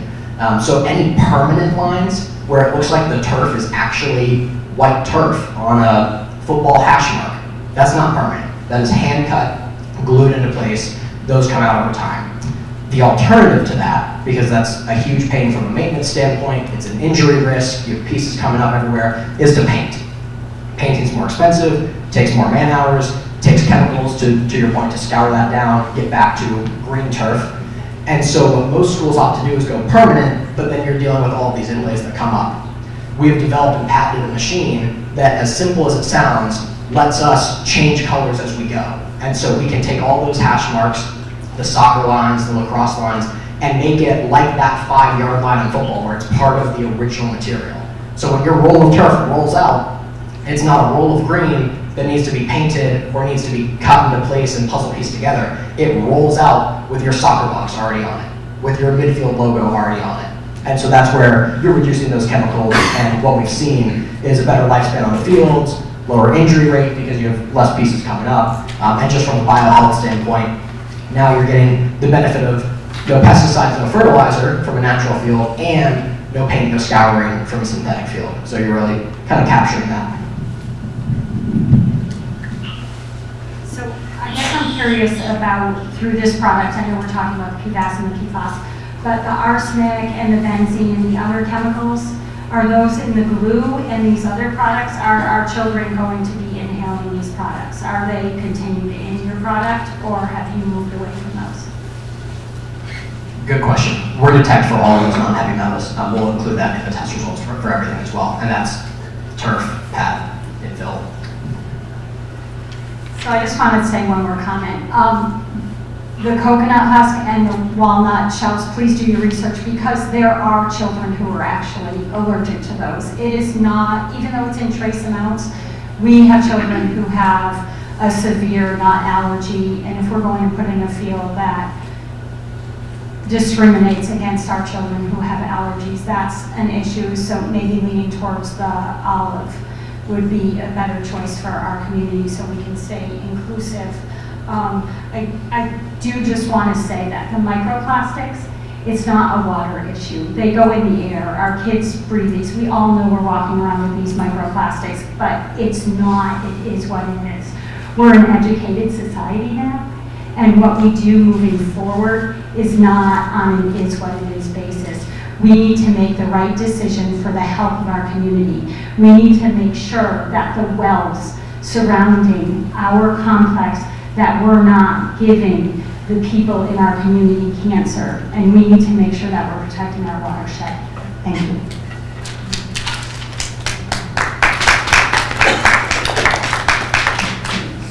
Is there anybody else who would like to speak, provide comment?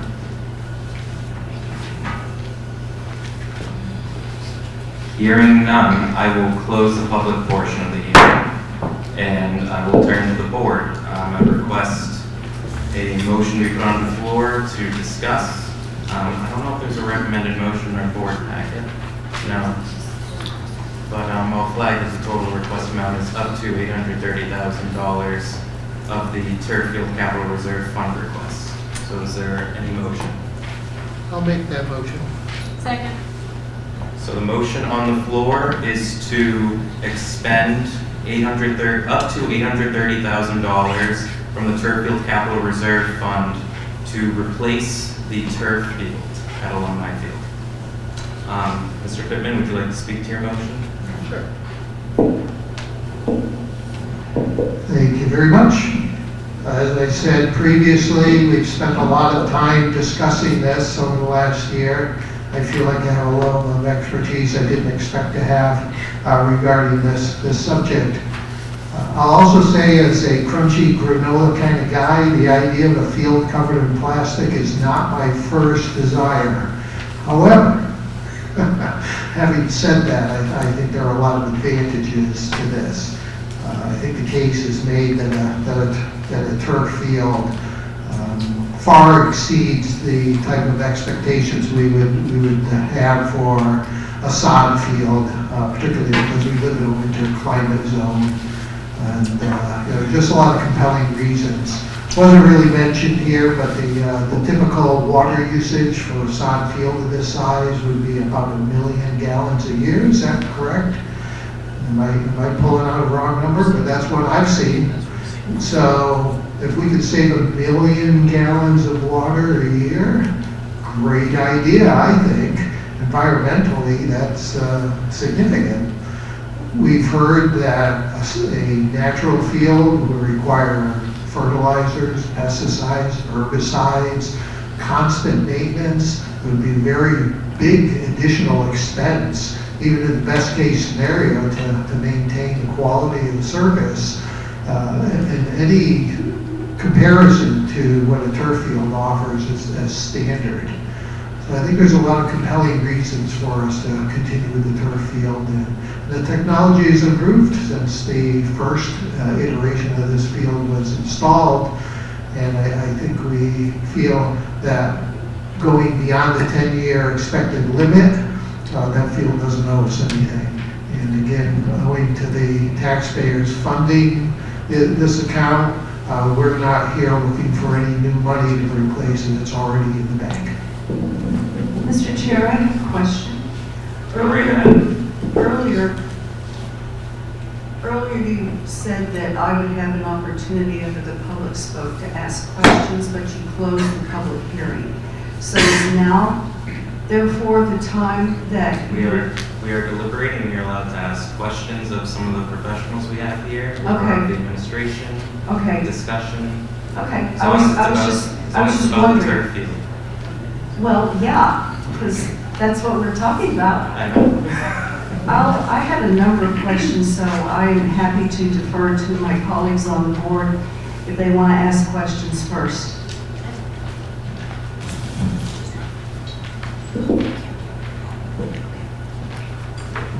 Okay, thank you. So my question is related to the amount that Kathy has suggested for the appropriation. So we are expecting lab testing in roughly 2 weeks, hopefully.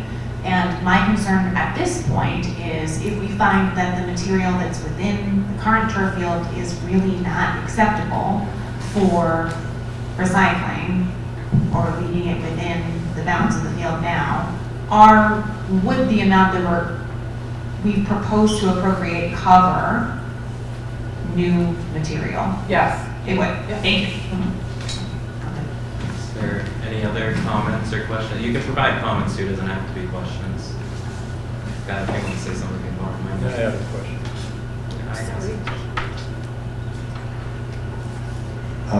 If we approve this amount tonight, is this the amount that will go into a warrant article for the taxpayers to approve, or are we the final say on this? When we established the turf field capital reserve fund request, it was approved by the legislative body, the voters of Governor Wentworth, and they approved it with us as the agents to expend. That answers my question. So we've gone for 12 or 13 times with the lowest vote I've ever seen at 65%. Usually it's 70 to 75% of the voters approving, allowing our board at the end of the year to take $55,000. 60,000? Has it ever changed per year? No? Okay, Kathy's just gonna, thank you for correcting me. $60,000 per year that goes into this reserve fund of money that's left over from our general fund. So it's not, we've usually viewed it as this is when we are fiscally responsible as a district, we're able to save for this capital expenditure. And again, we have been saving for this since we finished the high school project. I'll give you some context. My mother-in-law was on the board when I was in elementary school and they planned this project, when they planned this turf field. I went through middle school and they built this turf field. I used this turf field as a high schooler. I never imagined I would be on the board and involved in the process of replacing this turf field. And likely my mother-in-law would have never thought that me, and she knew me in middle school, would ever marry her daughter. She would have been appalled if you told her. So it's been a long time coming, and I think we have overwhelming voter support because we've gotten it 12 times in a row. The only time I've ever not seen support in a vote for this turf field was at our January meeting when we didn't put a warrant article on for the turf field capital reserve fund to ask the taxpayers to save money for the future turf field. And I hope after we replace this one, we'll continue that fiscally responsible practice of saving extra money for this very large capital expense, but it's really important to our students and our student athletes, and I think our community. Yeah, go ahead, Dr. Gott.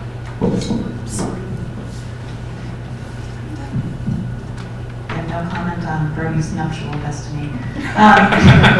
However, so there will be a residual balance in the current, okay, will we deal with that later as like establishing a future account, or what happens? It will remain the same Okay. to replace the turf field, and if there is ever a need to change the meaning or the reason, it would go back to the governing body, so it would go back on a warrant article to change the reason. The intent doesn't change unless the board decides to change it, but if it was to, if you wanted to continue to put unreserved fund balance in it every year to fund the next replacement, then it's there. So it can stay there and earn money. I'd like to think that that money left over will go towards the next one for my children to see. Mr. Chair, I just want to say thank you. The time that was put into this, the deliberation, the expertise, certainly a great deal of background information. I think the whole country's dealing with this now, and we're all wondering if there's a, I can't even say a PSFA test for us. So thank you so much. Also, finally, the Eagle Scout, that got my attention. Is there any other comments or questions? Mr. Chair, can I ask? Yes, go right ahead, Tom, please. Going to the lifetime guarantee on the turf cut in lines in painting, who else has a field with this particular setup? Yeah, I'll recognize you. Go ahead. Appreciate it. Great question. So there are, multiple schools and towns throughout New England that have adopted this technology. The nearest is going to be the city of Nashua, Stello Stadium. They just put this in. Actually, they, unfortunately, to Vaughn's point, sometimes you can wait around a bit too long and risk the field a little bit. Things can come apart unexpectedly at the field. That's what happened in Nashua, and so they had to shut their field down halfway through the season. That was part of what drove them to go toward this product, was they wanted to eliminate a lot of those inlays and seams that their other manufacturer from their previous field unfortunately had to cut in. So Nashua would be the closest. I can certainly give you an extensive, comprehensive list, but off the top of my head, Catholic Memorial, Newton, Massachusetts. Newton's got 4 of them now. Babson College, Boston College High School, North Providence High School, Worcester Academy, and like I said, there are several more that are escaping me, but I'd certainly be more than happy to get a list for the board of the New England schools or even the nationwide schools if you'd be interested. Thank you. When was the first field like this installed? The first shot field or the first game on technology field? The first field that we've been discussing with cut-ins and... With the tufted-in technology? Yeah. So that process, that machine is about 5 years old at this point.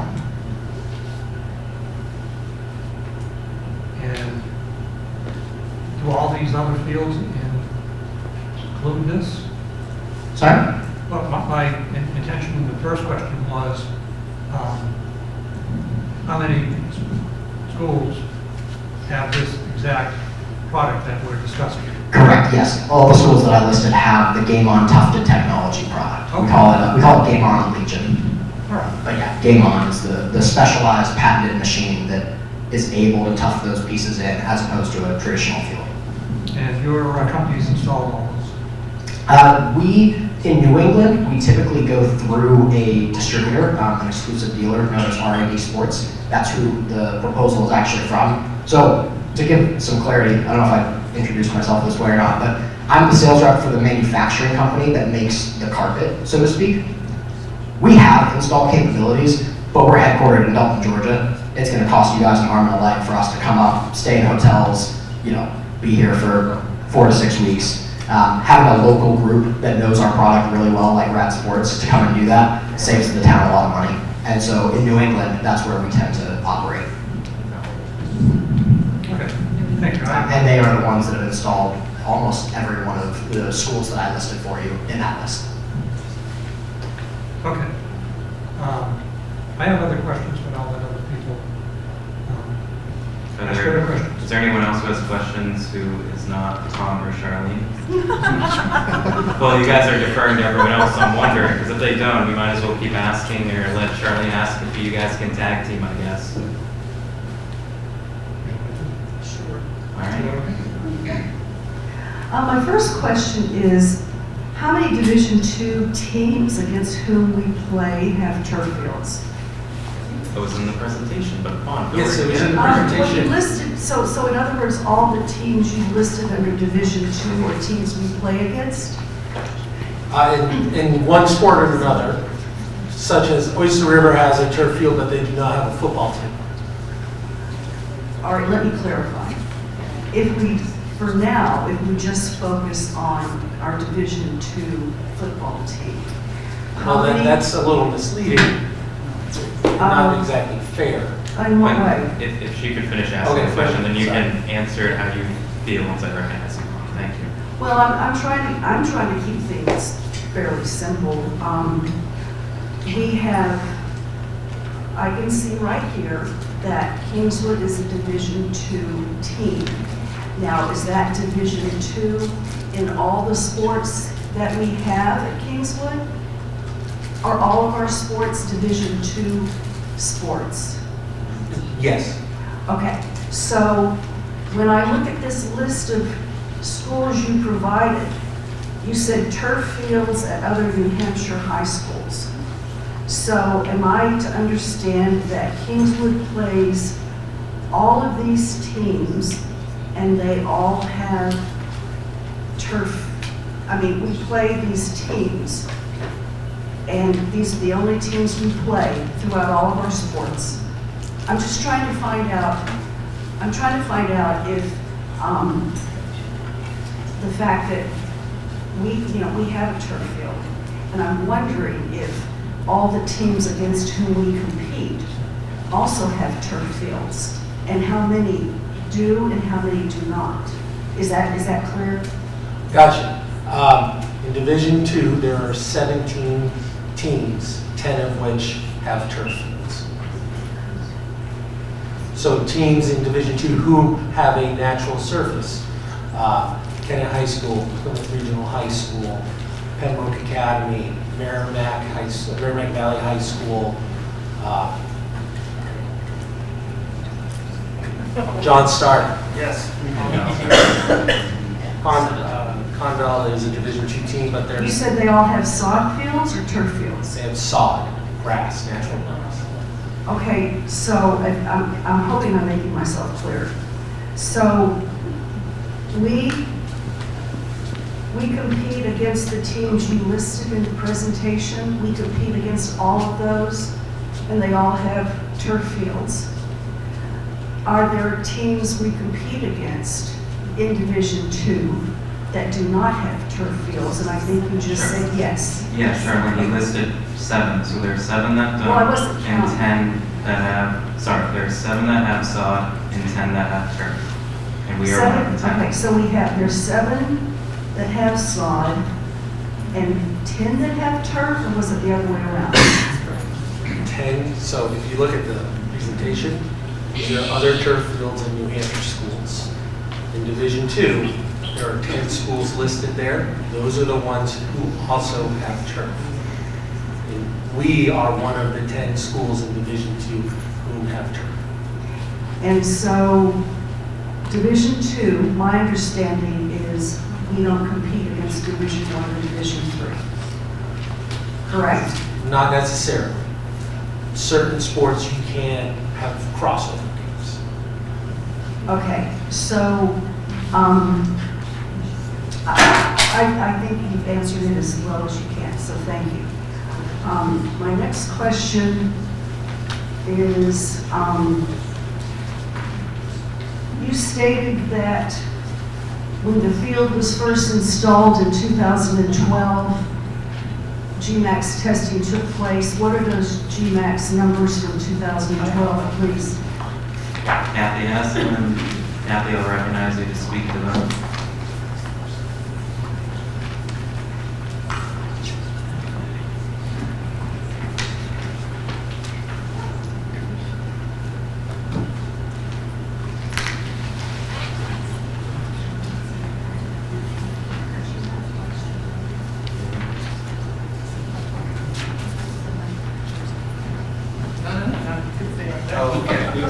This is Greek to me. So these, I can say from the report that I'm holding right here, the report was dated July 10th of 2011. July 10th? Sorry, 2010, you're right. And there are, I'm going to let you look at this. 'cause I'm these are sorry, all did you the- say 10 July of July 2010? 2010. Oh, July of 2010, so you don't have an actual date. Gotcha. July 9th, 2010 was the test date. 9 July 2010, thank you. 10 July 2010 was the report date. 10 July, okay. Sure, yeah, go ahead. So, context-wise, the GMAX machine is essentially a small missile that's dropped from a certain height that has an accelerometer in it, and when it impacts the turf, it determines how much force of impact there was based on the deceleration of that accelerometer. So that test is performed at anywhere from 5 to 15 different locations around the field, usually the high traffic areas because those are the more dangerous areas from a concussion standpoint because it packs down more.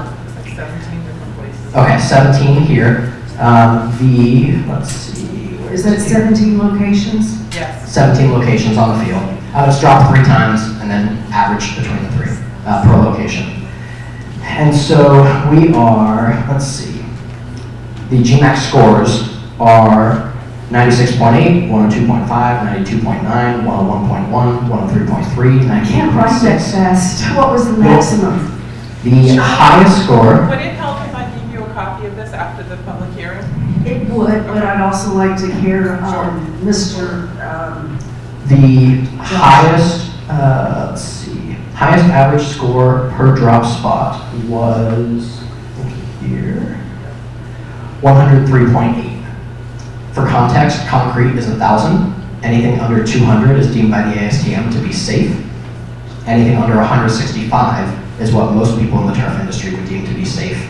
And we prefer to match our fields as closely to natural grass as possible. The GMAX score, average GMAX range of pristinely maintained Division I professional natural grass fields across the country is anywhere between 95 and 135. Thus, our GMAX guarantee on our pad that your field will never exceed 135. If you go below 95, it's too soft, you have ankle injuries. So a follow-up question about the GMAX testing. It's my understanding that it's been available since 1998, and I certainly cannot expect Mr. Beckwith to offer any kind of explanation about why there's been no GMAX testing since we installed after the installation. So I guess my question is, I'm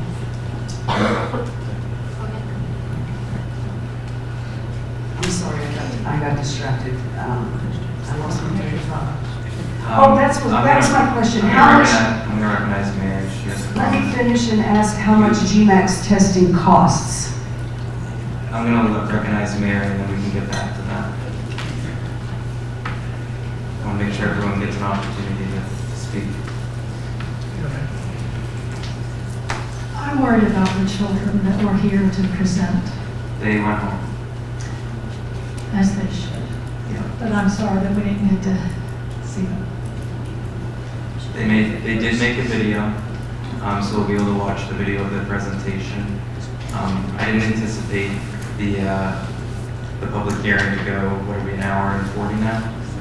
Wasn't my anticipation, so usually try to schedule these so then, we get that 30 to 45 minute hearing, maybe some board deliberation, and usually with our budget hearings, we limit it that way. So we go on the school website and see the video? Well, we'll discuss. We're going to try to show it. Yeah, we're going to try to show it tonight on the presentation, but yeah.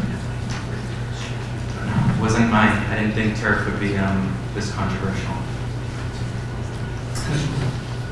Yes, go ahead. First, I'd like to ask that any of the new information we received during this hearing be put on the website with this information. I don't know what else is on the website. I didn't get a chance to check it out this afternoon. I think it'd be reasonable to add it to the meeting minutes, so there's public record. And beyond that, I would like to see the backup materials that were provided to the building maintenance committee posted with it. I think if we could add those to the meeting minutes, I think that'd be good. So we can add those on, as all part of the public record, the public hearing. Excellent, thank you very much. Does anybody else? I have more questions. I just want to. Go ahead. I have a question on the bidding process. I didn't quite understand that. Can somebody explain that to me? I'll let you go. You have to break. Sure, thank you. Is that okay? Go ahead. Appreciate it. I'm being patient. I appreciate it. So there are multiple ways to satisfy local bid and state bid law from a public standpoint. The one that's probably most familiar with you, or to you, is to hire a third-party group to put together a list of specifications and designs, tack on a 10 to 15% design fee to the project, and then bid it out publicly. What we have also seen as very successful is utilizing different previously bid nationwide contracts by purchasing conglomerates, such as Sourcewell, which is an arm of the government, or Omnia, which is, I believe they're privatized, but operate in a similar capacity, where under various statutes in New Hampshire state bid law, the town or school as a municipality is allowed to what's called piggyback on previously bid contracts at a larger scale, so that you can take advantage of bulk purchasing power. It's the equivalent of you went to Costco to get your eggs instead of going to Market Basket, and so you got 48 eggs instead of 12 at a better price. I'm just going to interject right here. I'm going to put it into what we are actually already doing with our copier company, SPC. They do the same thing. It's part of a big consortium. Also, the New Hampshire Municipal Bond Bank, in which where we obtain the bond to do the renovation addition for Governor Wentworth, the 2 bonds. So just putting that into context, what we're already doing, as well as we use the Omnia Partners membership to also obtain the proper protocol for the bids for train, which goes through a more extensive process through the federal grants. You have to pretty much give your right arm and promise your blood to whoever, but we got that, obviously, we're in compliance with that for federal government to get trained to do the HVAC process. So Kathy, we're paying to be in the Omnia. We're not even paying, we're just being a part of it. We don't have to pay. Who pays for it? There's no money exchanged. It's part of being part of the group. It's to benefit the school district, to the towns, and all of the district. To get this cooperative bid. Just like with the bond bank, we didn't have to pay them to be part of the bond bank. We went and opted to go with them. Granted, we have the legal paperwork and compliance to go through to fill out the paperwork on it, but we didn't have to pay to be part of the bond bank to get the whole big, most competitive bid for the lowest rate for the bonds that we took out. I'm just wondering where their income comes from. Is it from manufacturers or? Yeah, many of these programs are. Yeah, so I don't see how this is pertinent to the turf field. I think it's pertinent because I haven't heard about this type of bidding out. And I just want to know if there's a bias towards manufacturers. Usually there's no free lunches. And if manufacturers are vying to be in the Omnia group, there will be a bias towards them. It's just like advertising. So you're You suggesting see people that are in certain lists, or represented certain lists, well, they buy into those lists. Are you suggesting that federal and state bid standards and law was not followed? Because to my knowledge, they exist to help us with that process, so we do a bid in accordance with federal and state law. My question is, who pays for it? Is it the federal government? Is it the state government? Many of these are federally funded, like Sourcewell, for example, I believe is a branch of the federal government out of the state of Minnesota. I can't speak to what their cash flow is regarding your specific project, but that is a branch of, you know what, I'm not going to speak to its origination, but I would highly encourage you to research it. I'm worried I'll butcher the story behind it, but it is a government entity that goes through this bid process for the benefit of 501c3s and state organizations or other divisions of government, specifically education-based. Okay, thank you very much. So we aren't paying into it, to answer your question. Thank you very much. I do want to steer the conversation back to turf.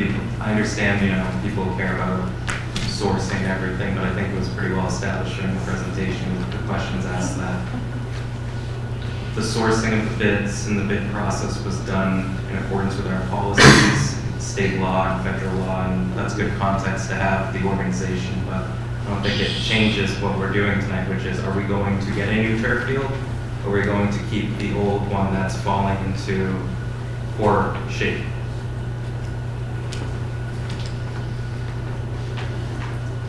Go ahead.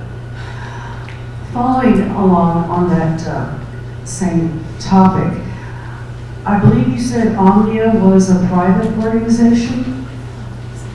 I think so. I'd have to dig into their origination as well. I'm not an expert in the specific way that Omnia came about. I know there are plenty of purchasing conglomerates out there, many of which are government-based, many of which started government-based and then became privatized for the sake of efficiencies, but still have a government oversight. Regardless of where that specific conglomerate or purchasing cooperative originated from, the main point that drives compliance in all of this is that all of these contracts were publicly bid to any manufacturers that were interested in bidding on it. There was not a process by which Omnia came to us and their two other favorites and said, you guys can bid this and nobody else can.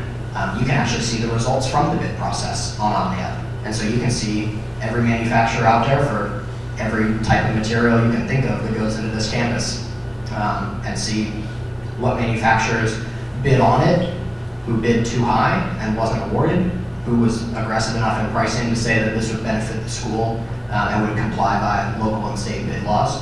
And you can dig into that for basically every industry imaginable. You have a follow-up? I do.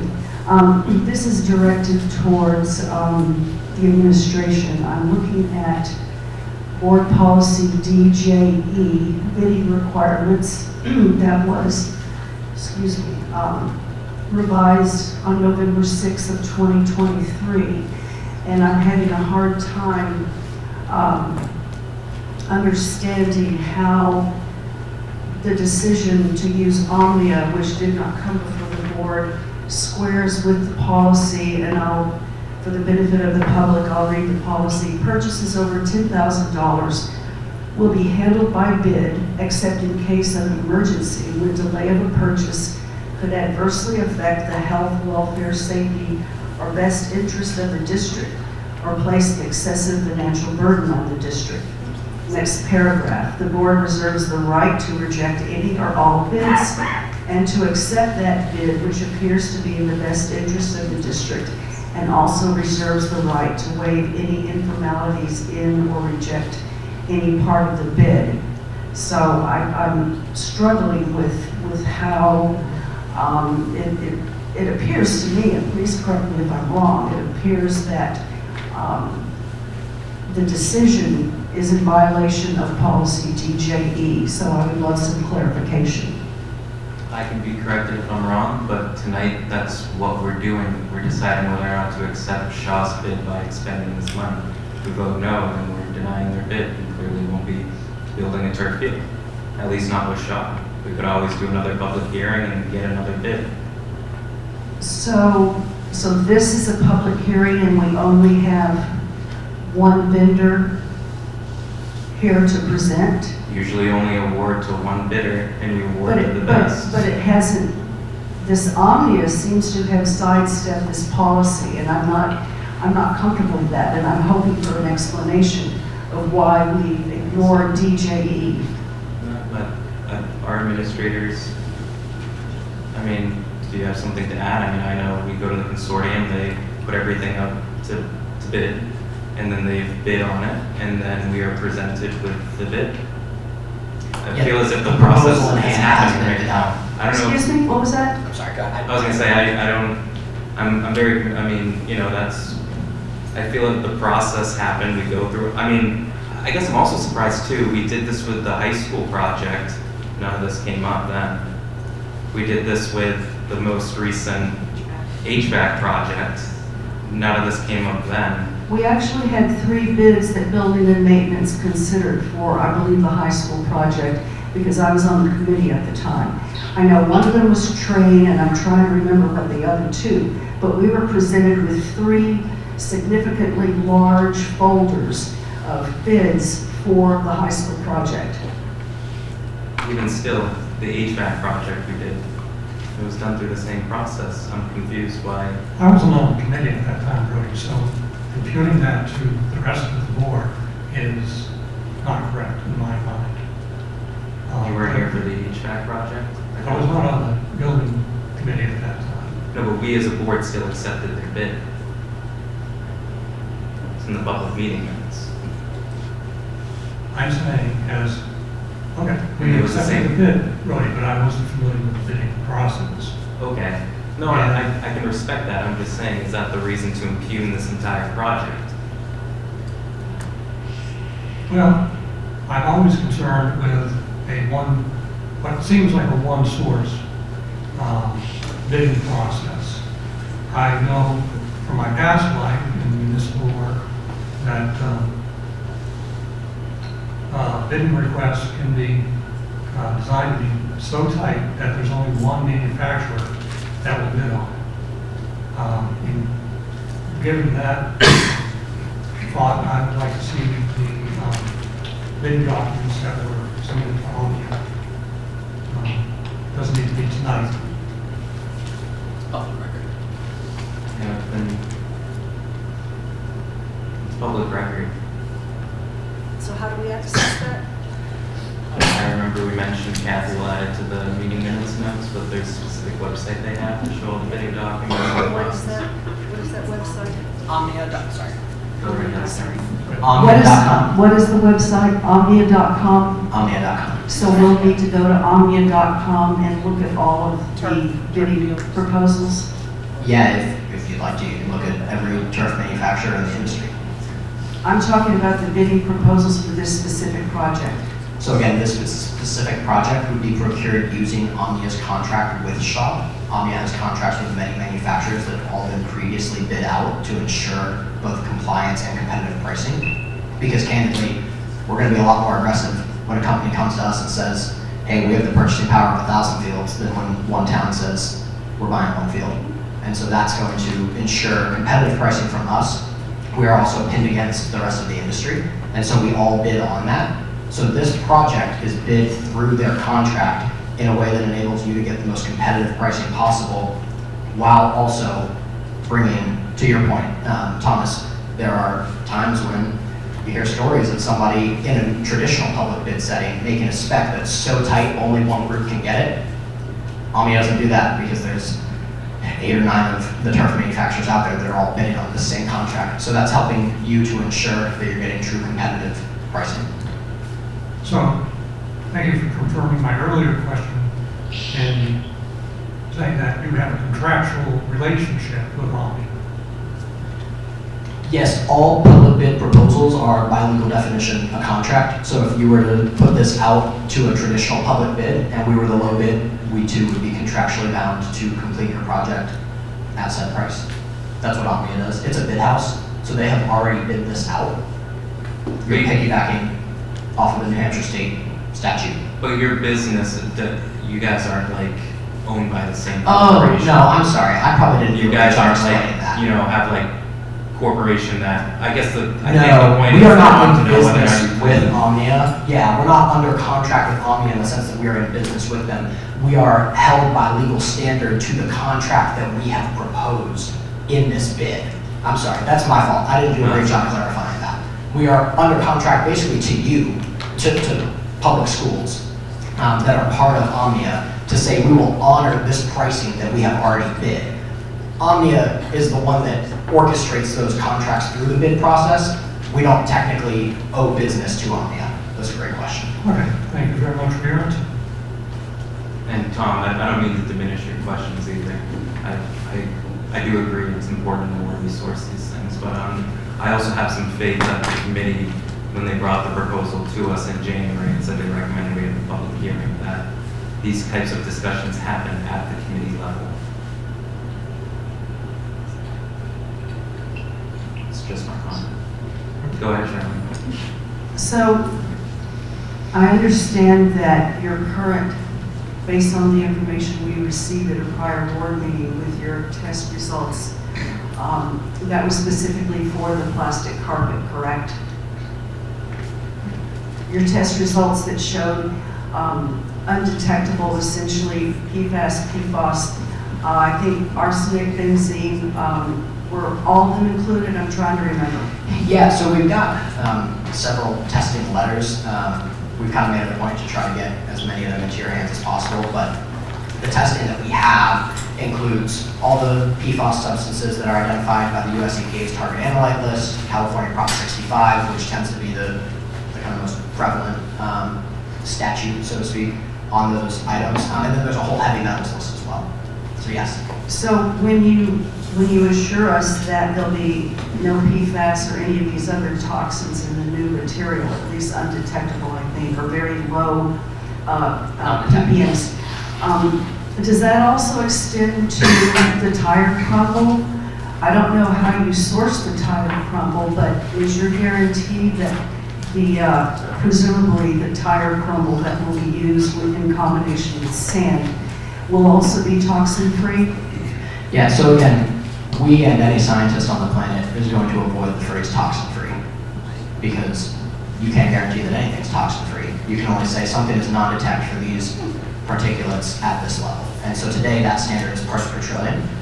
We have verified testing from third parties all over the country for our turf, for our pad, for, to be clear, we don't sell or make the crumb rubber infill. Candidly, I would love for you guys to go with organic because that's a product that we do sell and make. And so that benefits our company more. But I'll be the first one to tell you, in New England, you should not be using organic infill. You should go get your crumb rubber, either if it's clean enough, reusing it from the existing field, or buying it direct. It wouldn't be going through us.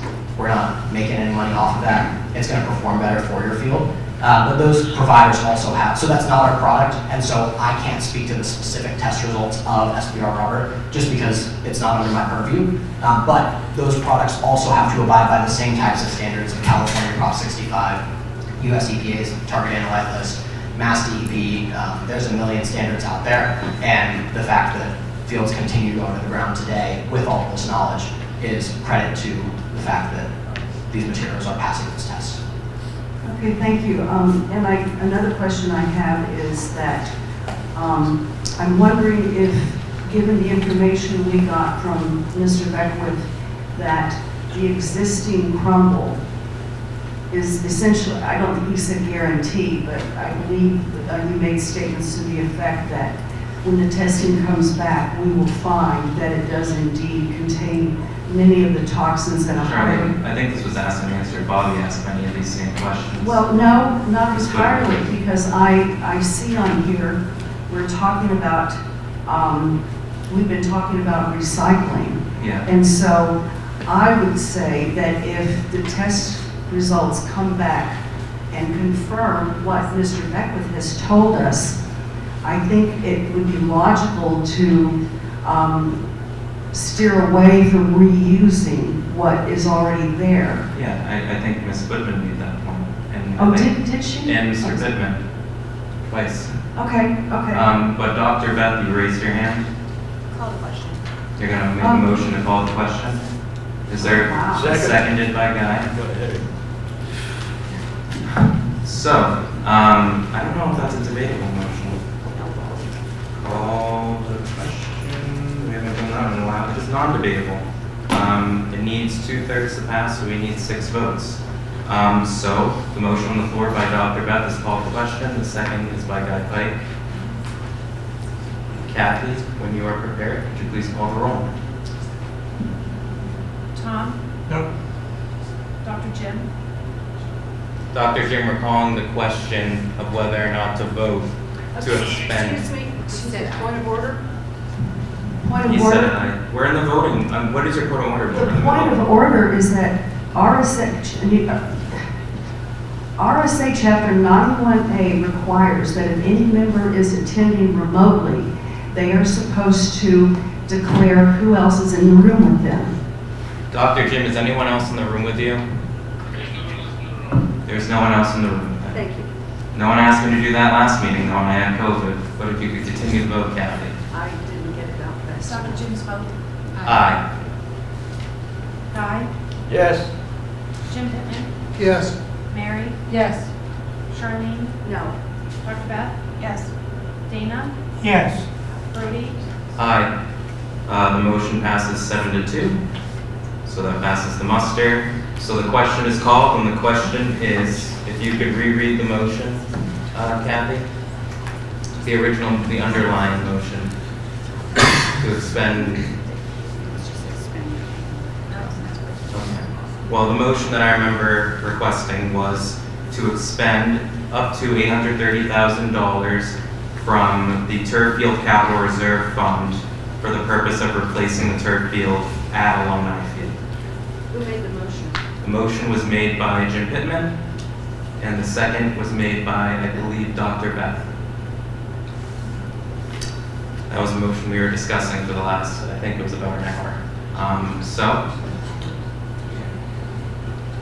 you could call the roll when you're ready, Kathy. I'd appreciate it. Tom? Yes. Dr. Jim? Yeah. Guy? Yes. Jim Pittman? Yes. Mary? Yes. Charlene? No. Dr. Beth? Yes. Dana? Yes. Brody? Aye. So the motion passes 8-1. So $830,000 can be expended from the Turf Field Capital Reserve Fund for the purpose of building a new turf field.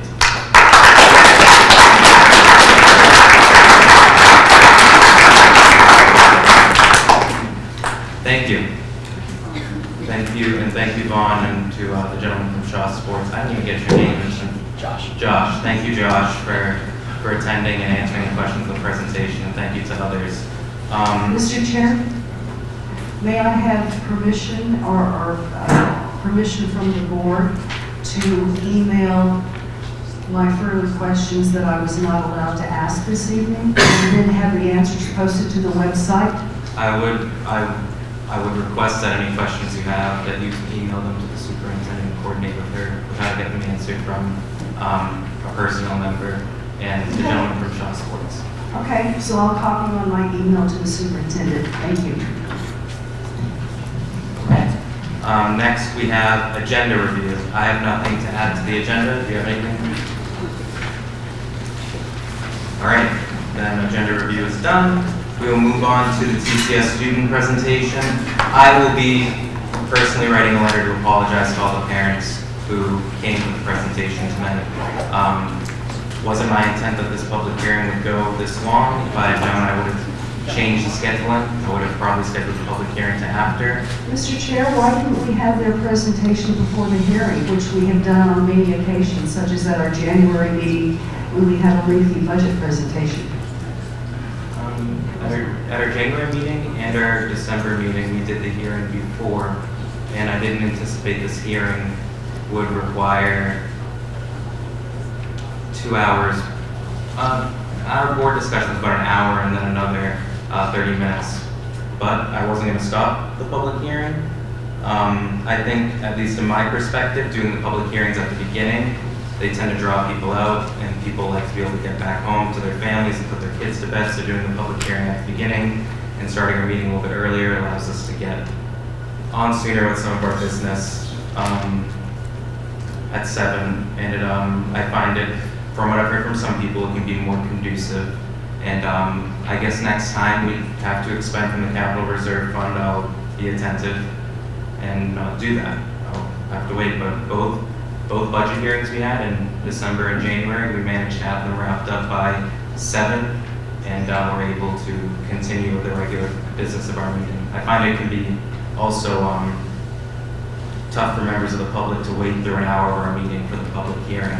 I like to be respectful of their time too. So, wasn't anticipating this to be that long, but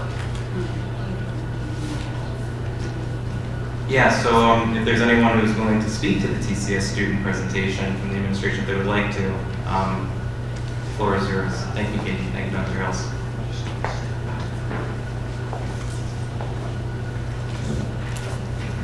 Good evening. Tonight's presentation was actually by some of our youngest learners. 2 of our kindergarten students, Charlotte Williams and Mason Hall, were going to share some work that they've done around some of their science competencies. However, what we've done is before they left tonight, because they had to go home, go to bed, we videotaped them. Well, we can't get the video to work right now. We are going to work on it tomorrow and Wednesday, and then what we will do is we will share it with the board. And so you will get a chance to hear from the students themselves about their work around weather and seasons. So we apologize for that, but they were little and they wanted to go to bed. Thank you, Dr. Ernst.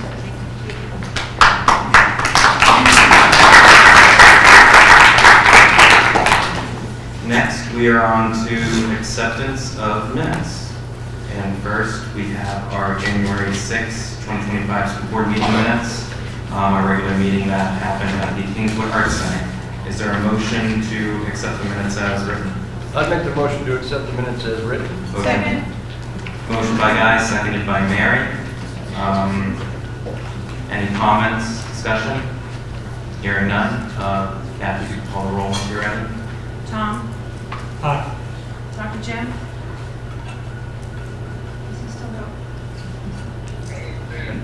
He was not present. He wasn't present at the meeting, so. Guy? Yes. Jim Pittman? Oh, Jim, Go to the bathroom, he went. Mary? Yes. Charlene? Aye. Dr. Beth? Yes. Dana? Yes. Brody? Aye. So vote is 7-0-1. Jim Pittman won't. Next is the Academic Affairs Committee meeting of January 9th. I move we accept the minutes of the January 9th Academic Affairs Committee meeting with the following edit. Does anyone have a copy of their I didn't see a copy of any of the first read policies in the board packet, so. I see that as one. Okay. Well, you do, I don't. Okay, but that's all right, because I had an email. I will direct your attention to policy GEA, line 4. Please delete the sentence beginning with Superintendent Eric Hellion and ending with this. Please replace with the following. After Ms. Seibel referenced, quote, a recent situation, unquote, without going into any detail whatsoever, Superintendent Eric Hellion immediately cautioned Ms. Seibel to follow legal advice not to discuss personnel. Ms. Seibel objected to the superintendent's, quote, narrative, unquote, and stated that she did not reference any personnel. Later, during the same public meeting, Superintendent Eric Hellion mentioned a specific individual position in the GWRSD. When Ms. Seibel cautioned the superintendent about discussing personnel, Superintendent Eric Hellion responded that she could discuss personnel because she's the superintendent. Oh, I'm sorry, did we get a second? Did I get a second? I don't hear a second. I'll second. A second to approve the minutes with the... I'd like to. Can I be recognized to make another addition to the minutes? Or do we have to? I'm willing to have him amend the motion. If that's what you guys want to do is amend your motion, then by all means, go ahead. And the policy of JIC, which has to do with discipline of students, I'd like to have added to it, and I don't have the exact parameters. As part of the options for punishment, other than the Tom, are you asking to amend a policy right now, or are you asking to amend the minutes? You're right, I made a mistake. We'll get back to this. We'll discuss that when we get to the policy section, Okay. and that'll be at second read. That amendments will happen so next month at our March meeting in Crescent Lake. So there's a motion for Charlene's motion. There's a second by Mr. Bickford. I'm going to provide a comment. I don't think it's fair to target the superintendent in meeting minutes like that. I find it wholly unprofessional. I wasn't at that meeting, but I would encourage the committee to, like with any of our meeting minutes, for them to be about the actions that happened and the outcomes and the recommendations to the board. I'm not aware of that situation, but I think it might, maybe Ms. Seibel might warrant a meeting with the superintendent for you and her to discuss what happened at that meeting and to rectify any differences that you guys have. So that's my comment. Mr. Chair, Yeah. I think that it's a two-way street. And when this particular incident took place, I noticed in the minutes that they were very limited in what took place. And I felt that in the interest of accuracy, because that statement was included, I felt that in the interest of accuracy, fairness, and transparency, it was important to, if we're going to talk about one little piece, it's important to have the context of the situation. And my fellow committee members were there, we were all there, and they all know what took place. And I was very disappointed that the superintendent was, let me just rephrase that. I am not aware of any public meeting being, that 91A, RSA Chapter 91A, allows any specific position in the GWRSD that would absolutely identify personnel to be discussed. And I was very concerned, and that's why I pointed out. And then after I pointed that out, our superintendent said that she is allowed to do that. And I'm wanting the record to reflect what actually took place, and maybe what we need to do is address the kinds of things that are allowed to be discussed in a public meeting. I think my only reservation is it's only your side of the story. And we get the right history, and the superintendent doesn't get to in these meeting minutes. And that's my concern, is the board using its power to write its version of history. Do any other committee members not remember what the conversation was? Oh, I'm uncomfortable with this. I was there, and because I was there, and I remember, I would vote no to this revision of the minutes.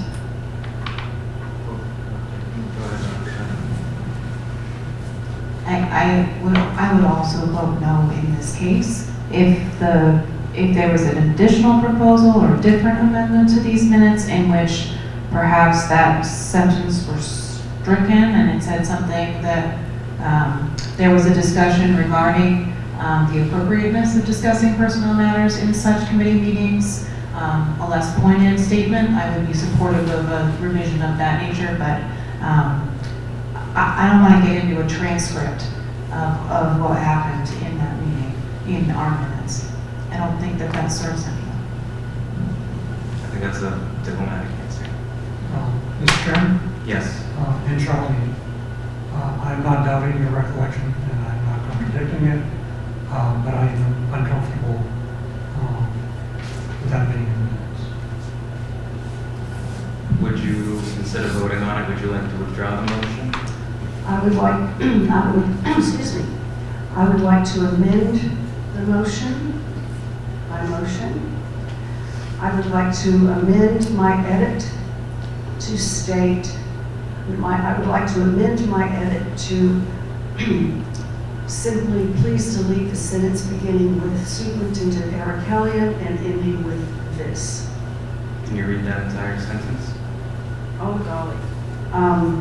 I'll have to pull up my, let me get my copy of the minutes. Hold on, they're right here. Flipping the pages.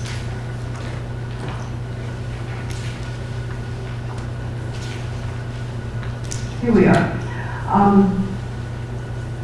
The sentence that is currently in the minutes, if you look under policy GEA, the sentence that I'm referring to starts with line 4.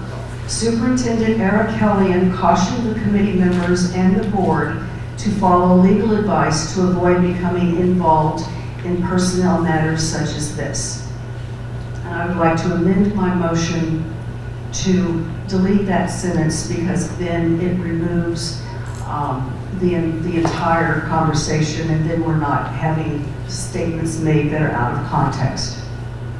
I'm just going to caution the board about rewriting history. That's not what meeting minutes are for. Again, I wasn't there for that moment, but it's up to the committee to amend their meeting minutes. But that's just my only comment. Kathy, would you read the revised? One second. Is there a second to the amended motion? Hearing none. Is there a motion to accept the meeting minutes as presented? I would like to hear the second amendment.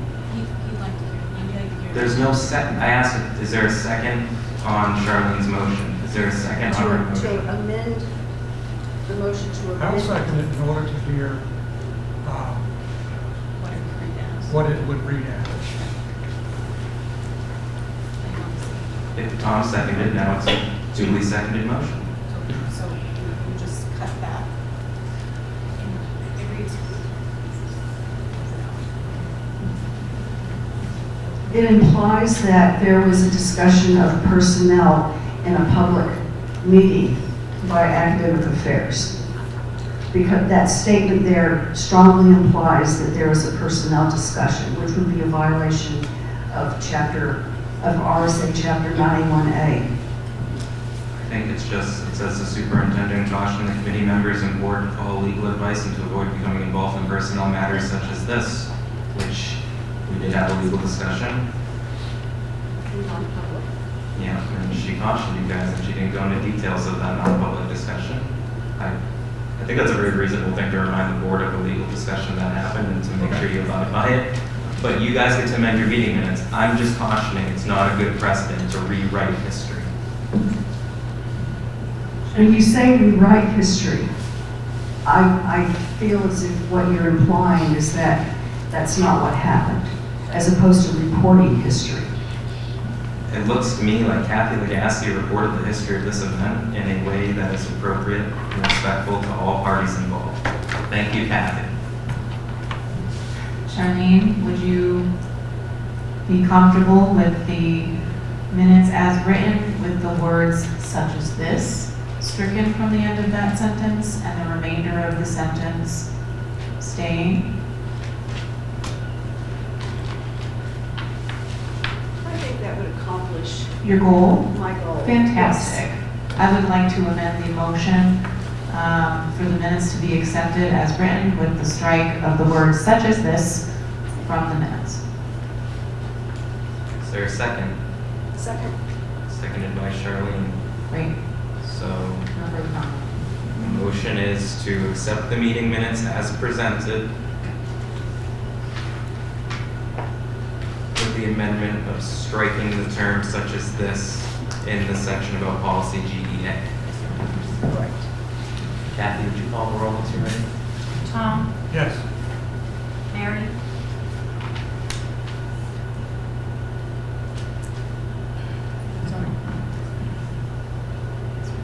too, I'm concerned about the precedent. Are we going to go back to every single, Mary, I'll say we're voting. all right. I know your point though.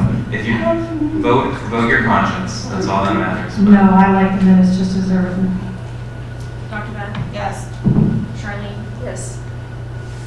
The vote passes 3-1. So the meeting minutes are accepted with the amendment of striking 3 words. Manifest approval.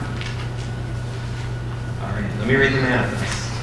Tonight's manifest is in the total amount of $1,248,674.81. Tonight's manifest has been signed, I believe, duly already, so I could receive a motion to accept the manifest as presented. So moved. So moved by Jim Pittman. Second. Seconded by Guy Pike. Is there any discussion? I did not sign. I That- think someone else. So just it would be revised and who's the second? I've got that. You Thank you. Yep. Awesome. Okay. There's some. Would you call the roll once you're ready, Kathy? Tom? Please. Yes. Dr. Jim?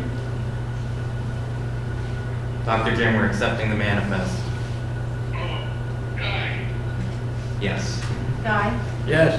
Jim Pittman? Yes. Mary? Yes. Charlene? Aye. Dr. Beth? Yes. Dina? Yes. Brody? Aye. The manifest is approved. Next, we have public input. 15 minutes is total allotted. 3 minutes for individuals, unless extended by vote of the board. I ask everyone to be respectful. No directing your comments at other members of the public. All comments directed to the board. And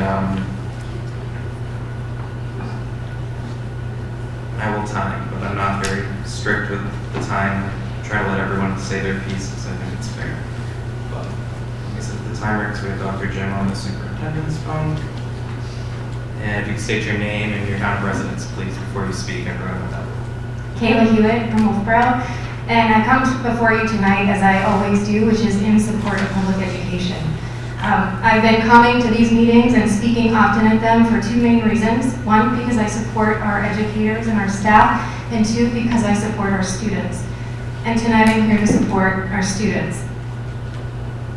I'm speaking specifically about some situations that I've been made aware of. And there's no easy way and comfortable way to say this, but I'm going to address racism.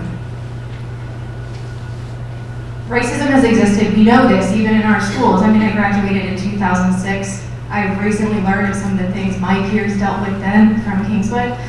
And it's been getting progressively worse. I say this now as a parent, a community member, and with children who are in elementary schools and hearing things at that level and dealing with situations there as well. With public schools comes public accountability. We have a collective responsibility to do better as a district and as a community. And I think we can, but I'd really like to see that happen. Thank you. Is there anybody else who'd like to speak?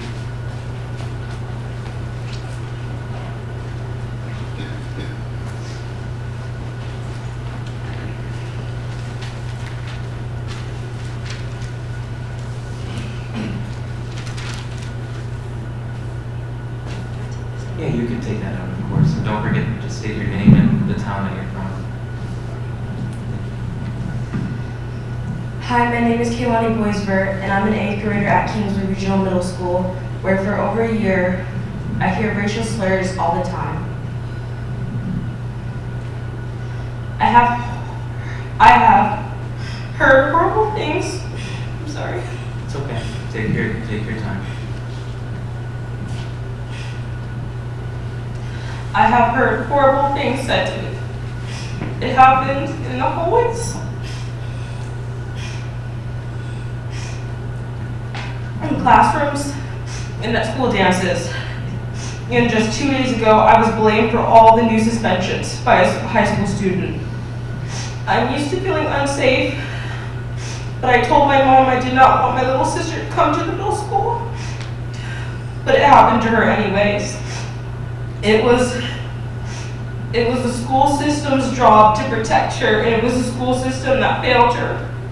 I entered the school excited about my future and all the things I would accomplish in middle school. And I did, but on my own, because by not keeping me safe,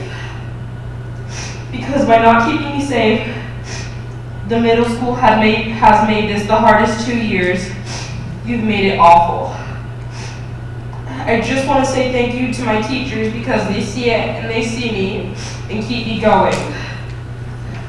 I don't want empathy, I want change. So the next black or brown student who walks into the school can feel safe and valued. Thank you.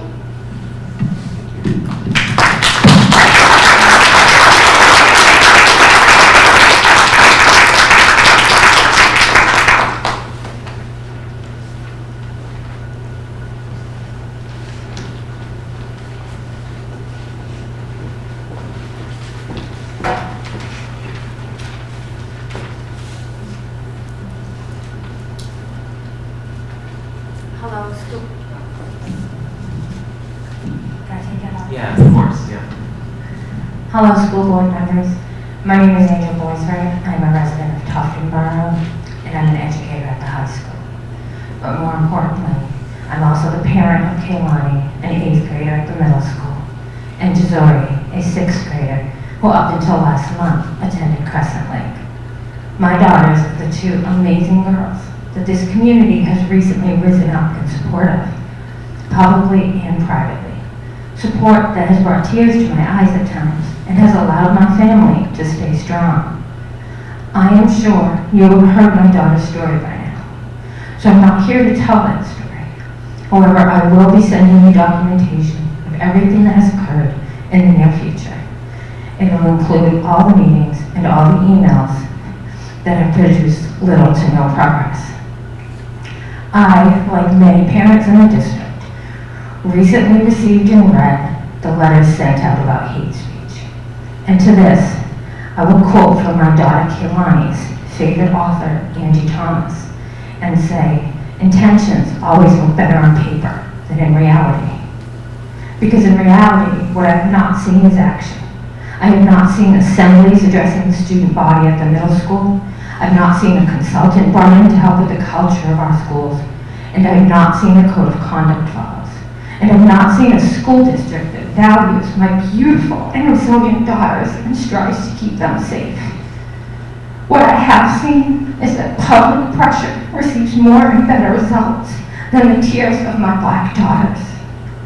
I stand before you today with one goal: to have the district's non-discrimination policy and the school board policy, JICD, enforced to ensure my children's safety. And I look at you, the superintendent of our school district, to make a promise that all students who use racial slurs and commit racial offenses not only be suspended, but be removed from athletics and extracurricular activities for a period of 30 days. You have the power to do this, and you have the power to do it today. My daughter has earned the privilege of wearing her athletic uniform, attending her dances and the field trips. She's even represented our school in Washington, D.C. And so all students should have to earn that same privilege. Lastly, I want to say that I, nor most of this community, will ever know what it's like to live in the skin of a young black girl. But I'm asking this board to try, because nothing is worse than the pain of a mother who cannot help her children. And nothing is worse than the year we have endured in the school district. And nothing is worse than begging your own employer for help and not getting any. Thank you.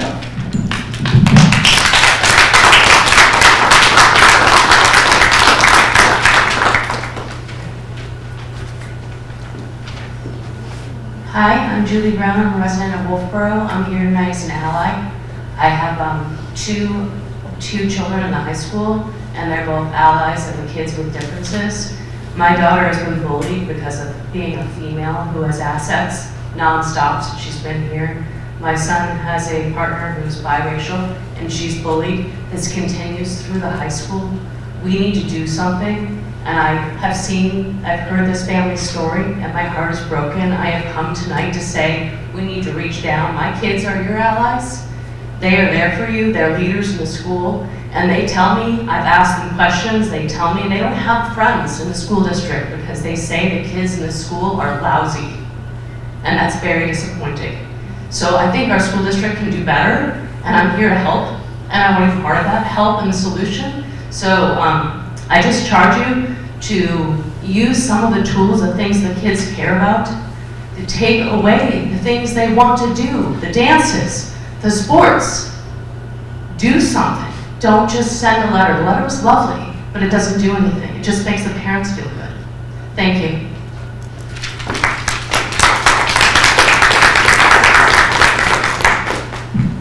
Hello, my name is Darren Boisberg. I'm a resident of Tuftonboro. I am the father of Kaylani and Jazori Boisberg, and I'm also the husband of Angel Boisberg. I'm the only one in our house that does not spend their days in schools here, so I can really talk about that, and I will leave that to my wife. She knows all the school lingo and all that stuff. But I do see my children and my wife come home crying because of all the hatred that's been happening to them. As a dad, seeing a little girl's cry, well, it can ruin you. Sorry.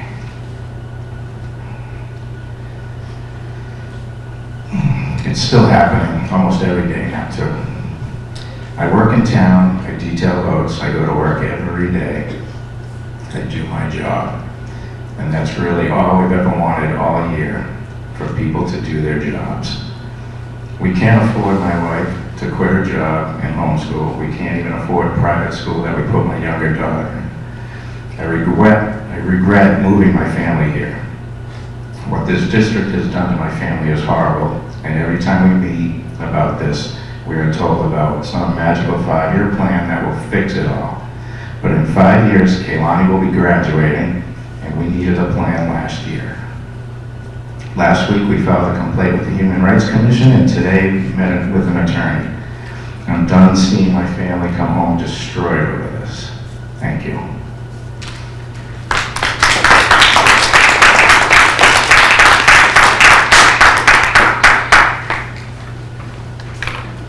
Any other public input? Yes. Just be sure to state your name and the town residence. Hi, my name is Joanne Cleaver. I'm a Wolfeboro resident. I'm here as an ally. My husband and I moved to Wolfeboro in June. I think that the moral and civil rights issues involved with this situation are pretty clear. But as a nationally published business reporter, I'm here to remind the board of the risk situation. This type of situation at a national level is already rolling up into precedents for business risk and operational risk and insurance risk for school districts and other organizations that refuse to acknowledge documented, prolonged, and unresponsive situations where organizations and authorities know that prolonged bullying is happening, they know that civil rights are being ignored, and they kick the can down the road. They deny it because our community is better than that. This community is not better than that. And if you think to yourself, this isn't us, you're not looking in the mirror. If the moral issues aren't compelling, for God's sake, speak the language that taxpayers like, which is risk management. If you don't shut this down, you're invoking lawsuits and escalation, and that will reverberate financially. And that is the message that no taxpayer wants to deal with.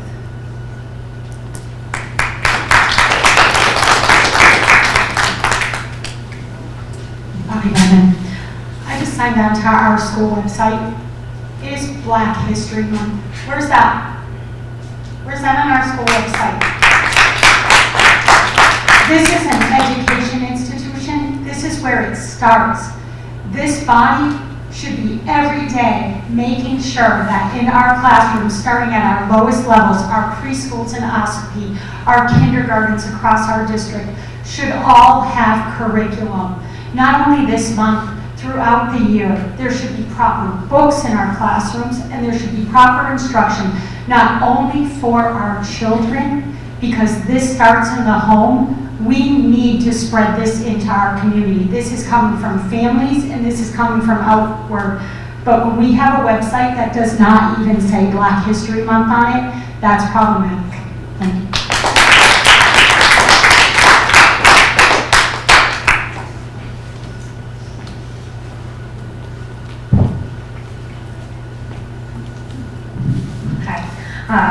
Carissa Dooney, I'm a resident of Wolfeboro and a teacher at Carpenter School. This morning on the announcements, our principal announced that it was Black History Month to our entire school. Last month, my son came home with information about quite a few leaders who were Black Americans, and I just want the board to know that there are a lot of great things happening in our schools, as you know.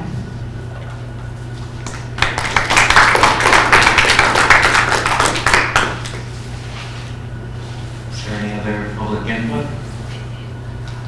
Are you getting up Dawn for public input? Yes. Okay. Can I say? I didn't know if you didn't want to I rush. was leaving just to. Well, after you get out. Hi, everybody. I'm Joanne from Wolfeboro. And first of all, I'm really sorry to the Wolfsburgs. I love Jazori. She's at our school, and no one should have to endure that. Now that especially now that we're made known of it. Also, I want to talk to the taxpayers about Article 5. GWISA is the support staff, and that's everybody that drives your kids, everybody that makes their food, paras, custodians, janitors, and Article 5, we have negotiated finally a really we negotiated a good deal, a more fair deal with more money. And hopefully you guys will support us. It's been a long time without a decent raise, so this will be really good if you support us. We love you kids. Most of us has been there. Support staffs average about 15, most people have been there at least 15 years. We love your kids, and we take care of your kids all day long. And we'd just like to have your support, Article 5, please. Thank you.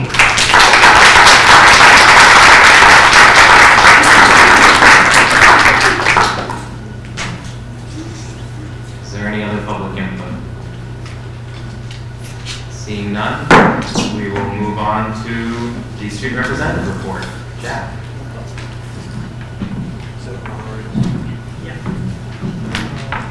It's a long one for you.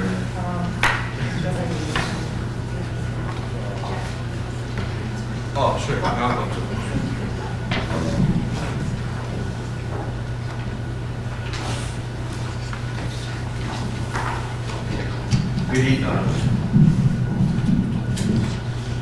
Good evening, everybody. We're drawn up in a larger crowd than usual, so for you guys who don't know, I'm Jack Larson. I'm the student representative on the school board, and I come to you tonight to report on you a few things going on in the high school.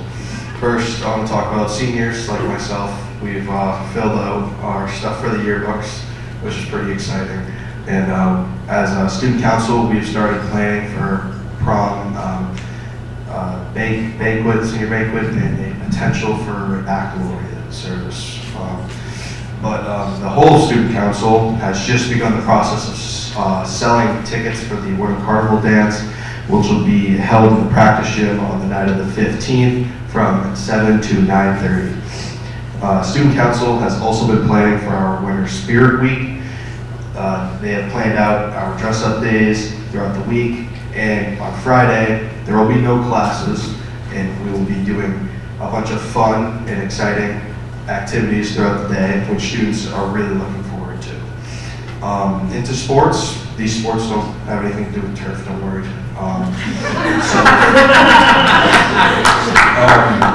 Boys basketball, they have a record of 4-7 right now, and their senior night will be against Kennett on the 18th.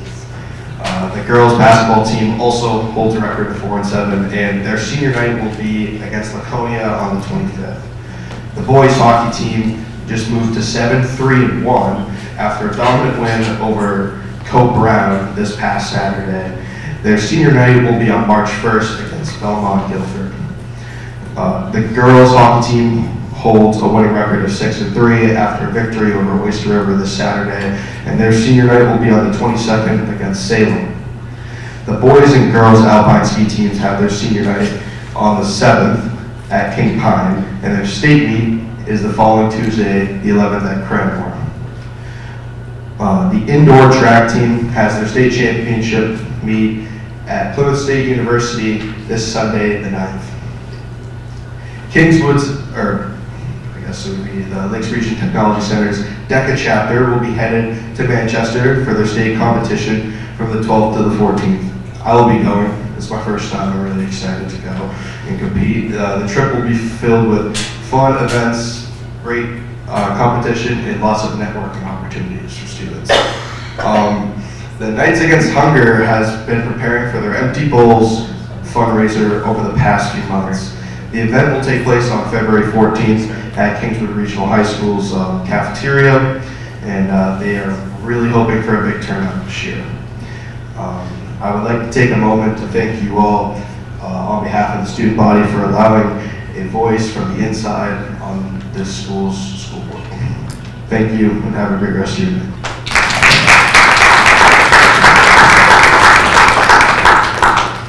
You should do stand-up, Jack. Next, we have the superintendent's report. Wasn't even my pen.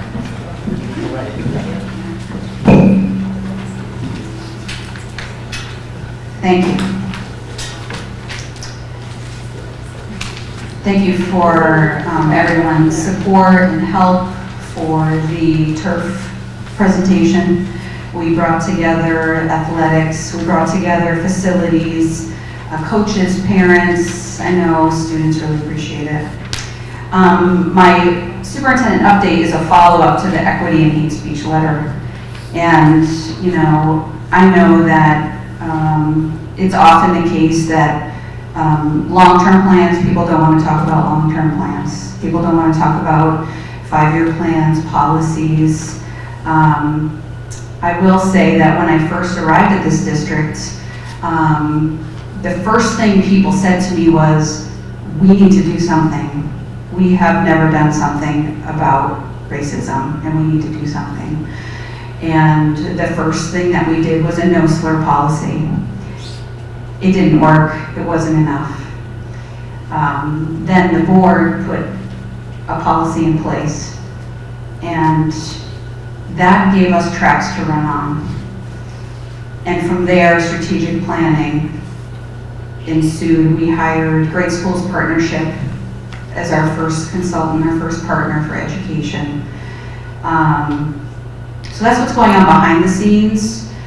What also is happening is that we have letters from the community who challenge us, who say, we're not on a mission with you to fight racism.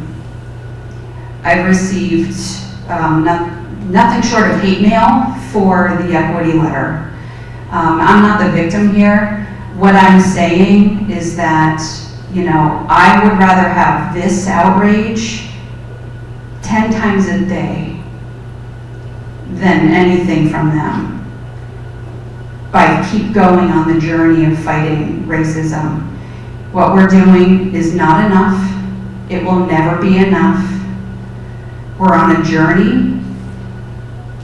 I say we because I know there's a big group of supporters and allies who want to keep working. But as we go forward and keep working, we're going to get pushback, but we're going to keep going. We're going to keep fighting. We're going to keep working on someone mentioned curriculum. We're going to be looking at curriculum. We're going to work on representation in curriculum. We're going to work on our discipline policies. It doesn't say hate speech in our policies at all. We had to make that interpretation out of the level 1, 2, and 3 regulation of the discipline policy. The administrative team sat together and we said, what are we doing? How are we going to make this consistent? And I'll tell you, people were nervous because we know how this goes.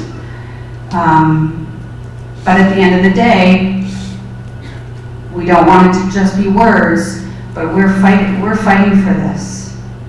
So, and it's literally every single time.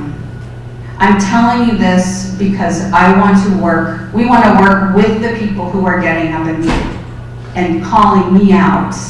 Superintendent, I want more. Superintendent, you're not doing enough. You're the people I want to work with. That's fine, keep doing it. I would rather have this. Because when we follow through on discipline, in this community, every single time, the other parent says, he didn't mean it. It wasn't a big deal. You're overreacting. So it's another conversation we have and an opportunity to teach. We teach every single time. So I explain that to you. I deserve zero sympathy. I explain it to give a little picture into why we want to work with parents who want to work with us on this. It doesn't stop at 2:30 p.m. I've heard it say, this is a school problem. Yeah, but it's not only a school problem. We have racism in our hallways. We have people calling beautiful girls slurs every day. We are working on it, not fast enough. I would like to work with more people in the community because, you know, we stop it at the door and then they leave our door and then guess what? It happens all weekend long because we have this social media. And then parents come in and the 2:30 bell is blurred with the phones. It's blurred. Because then the kids come in and they're with all the same kids who they heard all the same things all weekend and at night, and they come in. Some parents say, you can't police what my kid does on a weekend. What are you doing? I'm going to fight this. I'm going to go to the board. I'm surprised they're not here. But we are going to do it anyway because we would rather have you all outraged than them satisfied. I will never sleep with them satisfied. So please keep coming, hold us accountable, hold me accountable, call me out and say it isn't enough. Because I agree and we want to do better and stay on this journey with you. Thank you.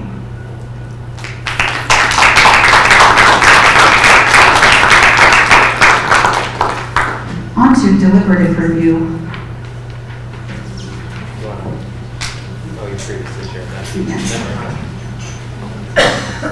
This usually clears the room. There are no changes. Thank you for coming. Thank you for coming. There were no changes in the articles at deliberative session. But I will end that, so I don't think you probably want me to read every single one. How about I just read Article 1, announcing who's running for school board. From Effingham, 3-year term Nathaniel Willis Williams. School board member from Ossipee, that's a contested race, 2 people. Robert J. Bowie Sr. and Danielle Jean Van Dusen. Who's here? Hello, Danielle. Welcome.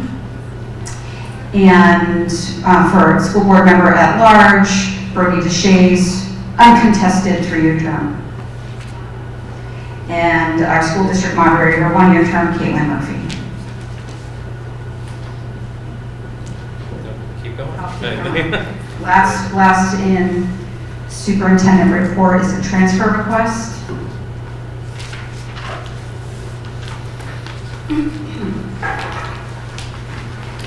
Per policy, we need to bring transfer requests to the school board that are over $5,000. So you'll see here, this is a request for transfer of $20,000 from the tuition private elementary line to the consultant services line. So this is for the payment of a behavior consultant for GWRSD for this school year. So when we move this money from tuition into consult, this is what we will use it for. We'll use it for the behavior consultant. Ask for action. Is there a motion to accept the budget transfer request as proposed? So moved. Moved by Mary, seconded by Guy Pike. Is there any discussion? If you could grab the mic, please, Tom. If you could just explain the duties of the behavior consultant. So a behavior consultant is someone who would work with a special education team for students who might need behavior evaluations. They would assist with taking data on students' behavior and advise the special ed team, paraprofessionals, special ed teacher, as far as some of the antecedents of behavior, purposes of behavior, how a student might be using behavior for communication, so that they can understand the student better, maybe understand triggers for behavior, anticipate that in the future, and thereby reducing dangerous or just non-regulated behavior. Thank you very much. Any other comments or questions? Hearing none, Kathy, you can call the roll once you're ready. Tom? Aye. Dr. Jim? Guy Pipe? Yes. Jim Pittman? Yes. Mary? Yes. Charlene? Aye. Dr. Beth? Yes. Dina? Yes. Brady? Aye. Excellent, that concludes the superintendent's report. We'll move on to the chairman's report. I have no correspondence other than during deliberative and after deliberative, the amount of supportive comments of our board and our district that I received from retired staff members, current staff members, family, taxpayers, residents, parents. The amount that they said they learned, the amount that they said that they could see how passionate this board was about the enterprise that we help run, how they saw the professionalism of the administration and preparation.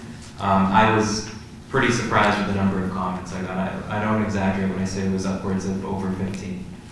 And that doesn't include comments that I heard after deliberative around town over the weekend.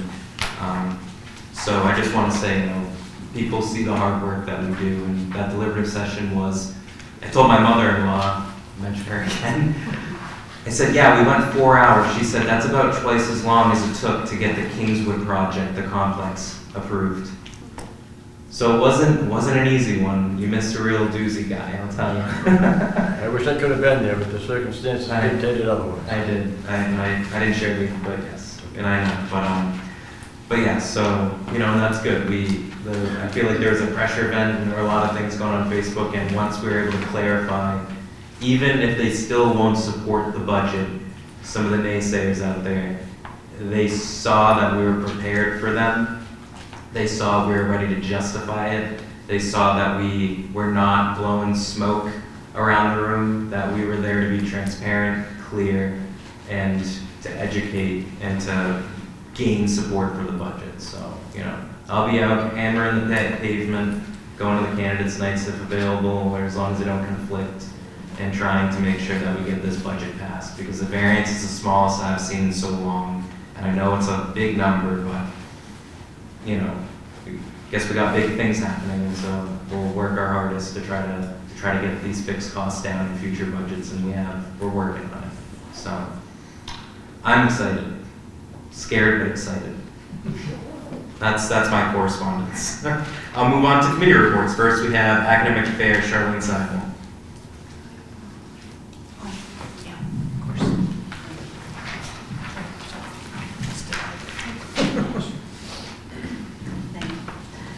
First up is recommended for revision, and this is a little unusual because it's first and second read. And I know that Tom has some comments or some suggestions he wants the board to consider, which we will then be voting on at our next meeting. Do you want to talk about JJIC? Yes. Is there a motion on the floor? So what? I see it's recommended for revision first and second read. Are we going to make a motion to suspend the rules and to discuss the policy for first and second read? That's required. I'm sorry, what? That's required, right? We have to Yeah. suspend the rules. Yeah, so I would kindly ask if someone would make a motion to suspend the rules to adopt the JJIC for first and second read. So, Moved by Beth, Second? seconded by Tom. Okay, so now we can have discussion. If we have amendments we want to make to the policy, then those can come forward too. But right now, the motion on the floor is to accept it as it's currently in our packet. Oh wait, no, we need to vote. No? Do we? We have to vote to suspend. we have to vote to So we have to vote to suspend first? All right, I'm sorry. I would ask to suspend the rules for the purpose of adopting. Do we have the We have a written? draft motion. Yeah. All right, then someone just read the draft motion to ignore me. It's been such a long meeting already. Mr. Chair, to clarify, my motion was to waive the second reading limitation in order to take immediate action to adopt a new policy or revise an existing policy as allowed in the school board policy BG board policy process. Can I second it? Okay. And do we need to have any debate on that, or can we vote to suspend for that purpose? Do we have any discussion? All right, seeing none, then Kathy will call the roll. Tom? Aye. Dr. Jim? Guy? Yes. Jim Pittman? Yes. Mary? Yes. Charlene? Aye. Dr. Beth? Yes. Dana? Yes. Brody? Aye. All right, so now we've suspended the rules for the reason for adopting JJIC. So the motion right now is to approve policy JJIC as revised. So I request that motion. Would that give Tom his opportunity to make additional comments and discussion, Brody? Yes, and to make a motion to amend if necessary. Do you want to make a motion to amend? Yes. Okay. Mr. Chairman, I'd like to make a motion to amend Second. JJIC. Second. What's the proposed amendment? The proposed amendment is based on emails I've received from constituents and testimony tonight that included with the various I want to say punishments, reactions. Not JICK, this is JJIC, the cognitive. Tom, this is concussion testing. But it's more, I think it's more than that. I'm so sorry. No, this is the concussion testing. It's eligibility for interscholastic athletics. So I think that would encompass Tom's comments. No, I was trying to get to the discipline, which I thought was JICK. JIC. NJIK. Oh, got it. Today. Okay. Do I have the right one? Yeah. You're on the wrong policy. Yeah. We're right now trying to adopt a policy to update our concussion testing protocol for student athletics. It's in our meeting packet. Okay. Last page in the packet from tonight. You would have had to brought, it's not in my packet. The policy packet is not in my board packet. This one is in tonight's Oh, that part. last page. This page, JJIC? The one, yeah, but the policy is the last page. Right. I'm bringing that to one Tom wants to talk about. All So I right. have comments on JICK too. That's this one. Yes. Okay, that's what. Could you speak into the mics? Because I can't hear the discussion. And I assume the public will want to hear the discussion. For the public, we just discussed the fact that both Dr. Beth and I have comments on a different policy, which is JICK. Okay. And discipline. So I would ask that we withdraw the previous motion to amend JJIC Discussion, we're still in discussion, correct? We are, but I'm wondering, are we trying to amend JJIC right now? I have questions, and Heather told me that I would be able to bring my questions, The motion on the floor is to amend JJIC and we're having a discussion. on an amendment that Tom doesn't have for it. Yeah, could you say that again? On an amendment to a policy that Tom doesn't have an amendment for. Because Tom's trying to amend a separate policy. Correct. So if we would withdraw the motion and make a motion to approve policy JJIC as revised, then we'll have discussion and questions on it. Okay, got it. So if you both could remove your motion and second, withdraw it. I'll withdraw my motion. And Charlene, if you would withdraw your second.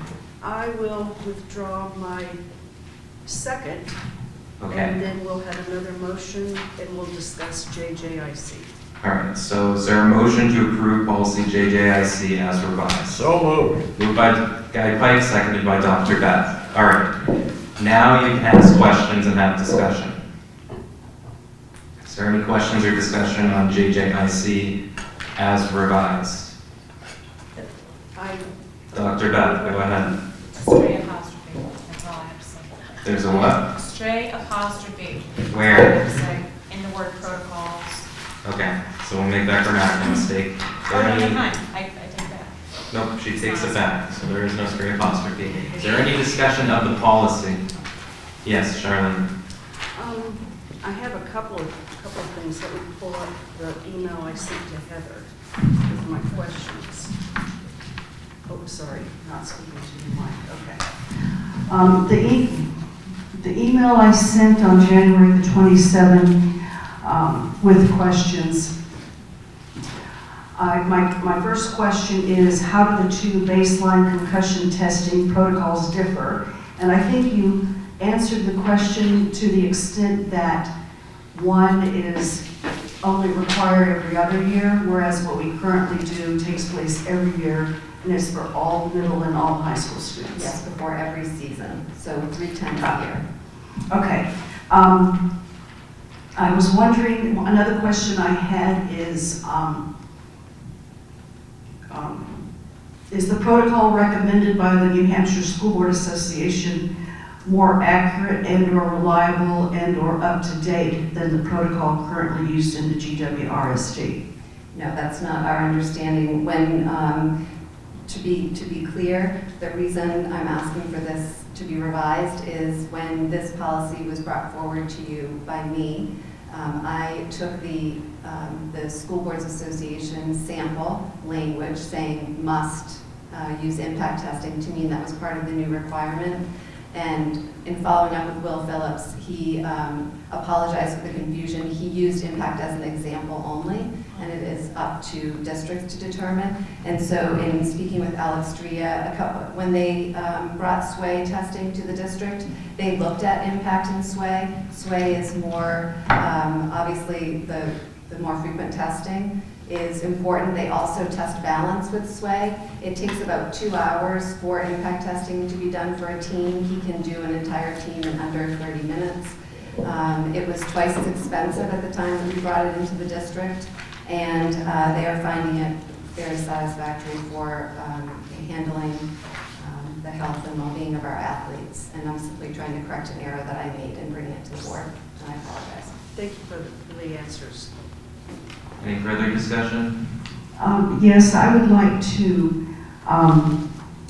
when we look at the first, let's see, the first paragraph at the top of JJIC, eligibility for interscholastic athletics.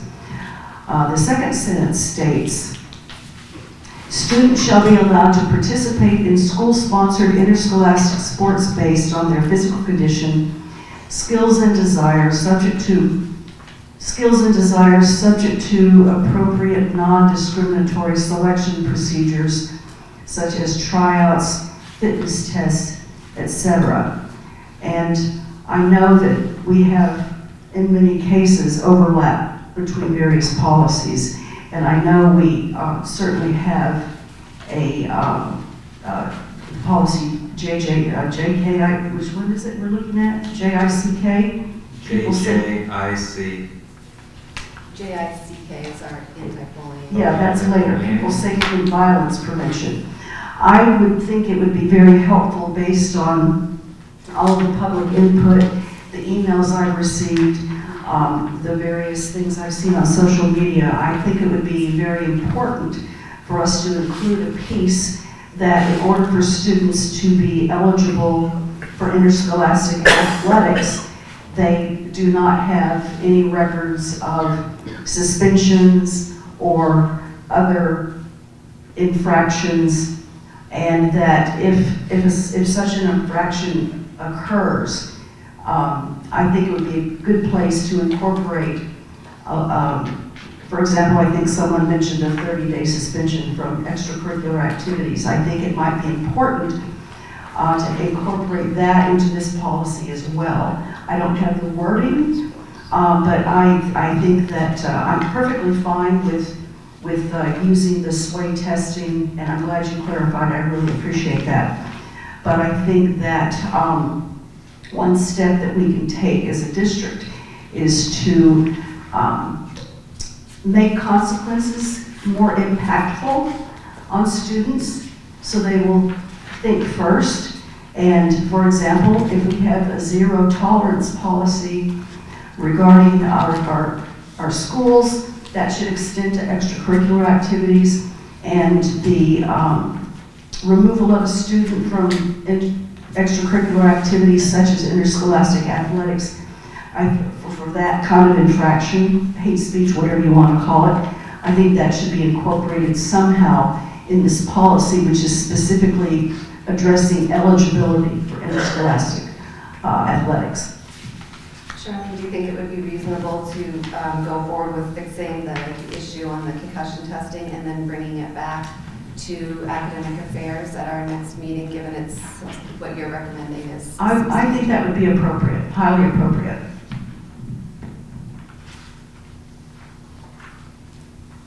Call the question? Well, there might not be any other discussion. Oh, Dana, you have discussion? oh, need the mic. Excellent. Otherwise, whatever.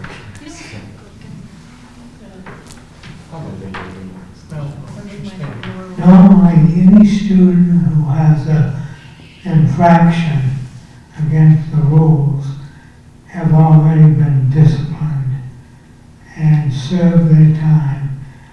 And I agree that there are some cases that need to be looked at, but sometimes sports turns the children, the child around. It gives them a purpose, and if they know that there's rules and regulations, I think that'll help improve their behavior. And I'd hate to see somebody that we can save, a student that we can save through the sports program or other activities. I'd hate to give that chance, give up that chance that we're going to turn this student around.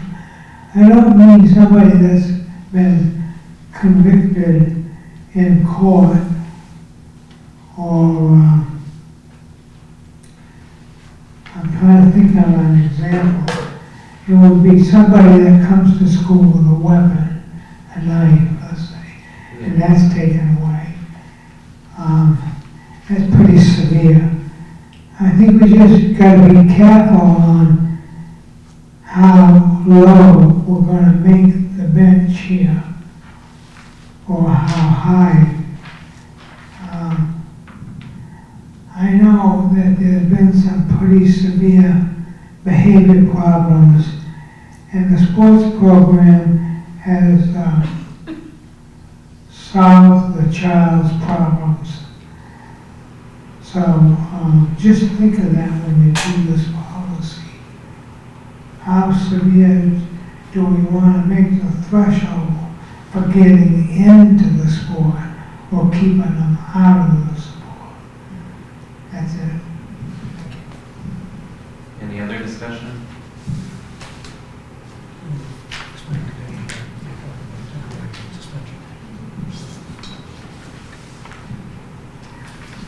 not talking about completely banning them from sports. I'm talking about making sure that our students and their parents are well aware that there will be consequences. And I think that we're talking about, we already are suspending them. But apparently, the suspension, from what I've learned, apparently these suspensions are not adequate to change the behavior. I absolutely agree that sports is a great educational tool for our students, and I would not want to take that away from our toolbox. And so we will be discussing this at our next Academic Affairs Committee meeting, and all of our meetings are open to the public, and the dates are posted on the website. And I would love to invite anyone from the board or anyone from the public to attend our next meeting, which will take place, what's the date? February? It's probably at the end. March, where? It's on the back. It's probably on the back? So far out, it's not. Oh, Yeah, it's not listed yet, but it'll be listed. I do want to flag something. Our discussion, while tangentially related, is starting to get away. There are disciplinary policies that are up for first read tonight and second read at a future meeting, and it's been, I think, made pretty clear the committee will explore this. I'll also flag this policy is only about eligibility for interscholastic athletics, and it doesn't touch upon any other extracurricular activities. And if you were to adopt a policy regarding additional punishment for hate speech or racist speech, you probably don't want to just single out one type of extracurricular activity. But to steer the conversation back to updating this policy so it reflects our current district practices and student safety regarding concussion testing in sports. So any other input? Any other? All right, then Kathy, if you would call the roll. Could you repeat the motion? The motion to approve. There was a motion. Yeah, I'm just asking Kathy if she repeat it, please. It's written in the packet. It says to approve policy JJIC as revised. So that's the provisions we have. Got it, thank you. Yeah, who made the motions, Kathy? Well, Guy is off the bat. That's right, it was. It's been so long since we started the discussion, I forgot. We were so much younger then. Yeah, I know. Okay, if you would call the roll once you're ready, Kathy, please. Tom? Aye. Dr. Jim? Guy? Yes. Jim Pittman? Yes. Mary? Yes. Charlene? Aye. Dr. Beth? Yes. Dana? Yes. Brody? Aye. All I right. believe Dr. Beth made the motion. Correct me if I'm wrong. Didn't you make the motion? No, I think I made the motion. You Oh, just did asked you? I for thought the- you did the motion to. No, I Beth just, made the first motion. I think we said might ought to provision. move along. That's what I think. She suspended the rules. I think it's a good point, Kathy. I think it's worthy of moving along. Seconded by Jim Pittman. Yeah, to move along. We're now on to recommend the rest of the report. I guess, are there any comments on any of these policies? aren't we supposed to make a motion for the block and then we can talk about it? This is first read. So Charlene still on the presentation here? yeah, I think I'm still in my committee report here. So, did anyone want to discuss the JRA recommended for adoption? First read. Seeing none. JRA was Student Records and Access, in parentheses FERPA, which is a federal law about who has access. Moving to section 3, recommended for reaffirmation, first read. We have, for the benefit of those at home, we have EBCA, Crisis Prevention and Emergency Response Plan, IKEA, classification as an 11th grader, and I understand that Heather wants to present a change in IKEA. We have IL, evaluation of curriculum programs, JFA residency, JFAA admission of resident students, JFABB foreign exchange students, JG, assignment of students to classes and grade levels, JJID, student physicals for school athletics, and JLCJ, concussions and head injuries. And so I would, if, I'll ask Heather if she'll present her rationale for a change that she wants to make in IKEA, and then I will defer to other board members if they have further policies they want to discuss or any comments about the proposed change. Thank you. I just wanted to bring to your attention, this is a local policy that we developed simply because when the kneecap testing, the state testing at the time, was put in place, it was happening across the state that a student could be classified as a sophomore, and then they get enough credits to go right from sophomore status to senior, and so there were a number of students who were missing the 11th grade mandatory testing. So that's the history of why we put this in place. And I just was hoping that you might consider when we move forward to approve this, instead of identifying world history and American government, that it simply read 2 social study courses, just like it does for 2 math courses, 2 science courses, to align the language. And the reason I recommend that is because we do have students who move in who haven't maybe taken a world history yet, and we don't want to be specific to the courses to allow for that. In no way is this, there may have been some confusion that we were recommending that we do away with requiring those courses. Policy IKF still had, that we were approved in January, still outlines all the courses that are required. It's actually going to be even stronger in social studies once the standards are passed, which has been a long time coming. But this is simply to make the language more consistent. Thank you for considering. That motion. Somebody want to make a motion from academic affairs, and then we can have a second and discuss it. We're on first read, so we're not making edits. So this will go back to committee with. No, you'll make a motion at the next meeting during second read to edit that. So is this a similar situation to JJIC where, is this an emergency situation? It's not emergency. I just, when you go to adopt at second read, I would just ask that you consider that language change on this. Someone could make the amendment at second read, and then it could be adopted or not. So, I'm sorry, my understanding was that you're trying to, your proposal is to no longer have world history and American government as required subjects for 11th graders? No, that is not the case. This is simply to take it out and be broader in what classifies a student as an 11th grader, just like we do in the policy. We say 2 math courses, 2 science courses. But you also specified 2 English courses, English 1 and English 2. English 9 and 10. English 9 and 10. Is, yes, because you have to have English 9, 10, 11, and 12. And the other content areas are course specific.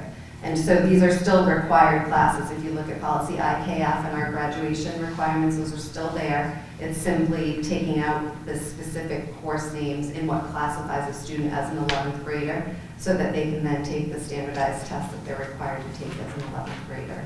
So what other language arts courses do we have that aren't quote-unquote English 1 and English 2? We would have other elective courses that would not be mandatory, but all English 9, 10, 11, and 12 are required courses. And then you can take an elective, creative writing, world literature, and such.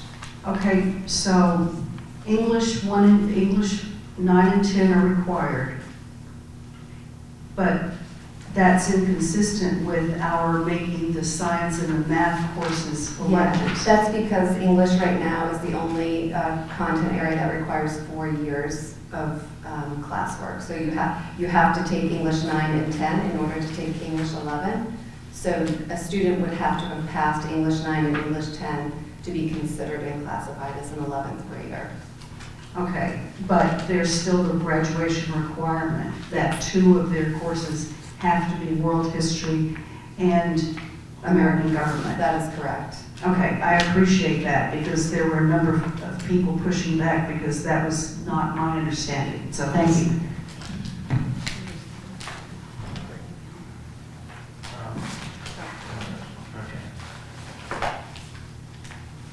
Can we talk about other policies in this block now? Yeah, sure.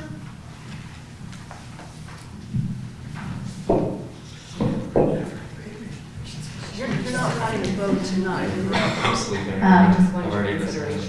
Thank you. I just would like to make a note that in policy JJIBB, which is related to the establishment of sports teams and mandates that when sports teams are established, that the athletic department works with, that they develop a plan so that when students want to participate, even if they have financial hardship, then they can still, there's still a way to do that. In our academic affairs meeting, I think we had said in that top paragraph on the second page that we would add with financial hardship as still being a requirement for scholarship. I just want to make sure that that gets put back in. I can suggest it as an amendment at second reading. It's not there currently. I just didn't want there to be a misunderstanding that we didn't still want to make scholarships specifically for students that had financial hardship. This JJIBB? Correct. So that didn't show up in blue. It didn't show, we talked about it in committee, and the change didn't show up on the new materials on the site today. Okay, got it. Did you guys vote to make that amendment? We talked about it in committee. And you were all in agreement to change it? I thought so. Maybe I imagined it. We'll look back. I don't have my notes from our committee meeting, but I'll look back and Okay. we can work on that. If it's in the notes from the meeting, I think it's more than fine to just update it for our next month's packet, but if it wasn't, then just bring forward an amendment. Okay. We'll be fine. I'll be in touch after that. Sounds good. That's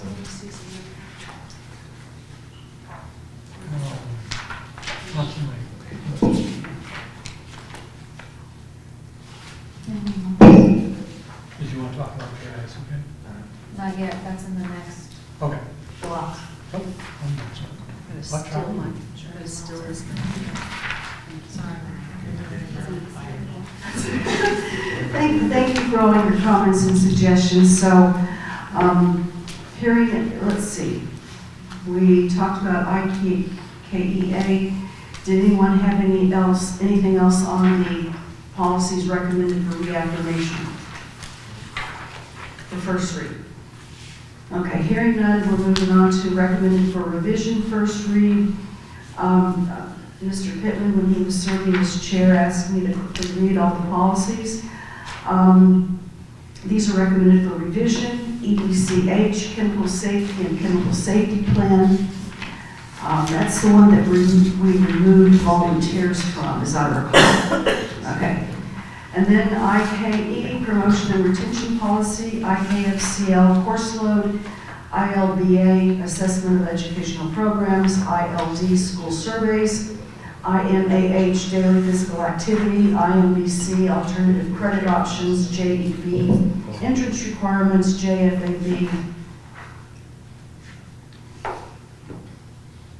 JFAB, admission of non-resident students, JI, student rights and responsibilities, JIC, student conduct, JICFA, hazing, JICH, alcohol and other drug use by students, JICI, weapons on school property, JICK, people safety and violence prevention, and I know we have some comments we'd like to make. JIH, student interrogation, searches and arrests, JJA, student activities and organizations, JJE, student fundraising activities, JJF, student activities, fund management, JJIBA, credit for participation in interscholastic athletics. And I think you already commented on that, Dr. Beth, correct? The JJIBA, about the, Yes, you just credit. did. Yeah. Interscholastic athletics, JJIBB, JJIG drug testing for student athletes, JLCD, administering medication to students. Did anyone want to share some comments or suggestions that we will be able to vote on at our next meeting? I would.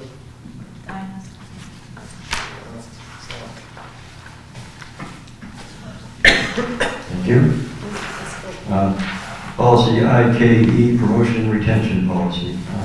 Second paragraph, the words following necessary or exceed to meet the standards set forth by the district and the Governor Wentworth Regional School District's strategic plan and the state of New Hampshire curriculum frameworks, we want that to be replaced by Common Core standards.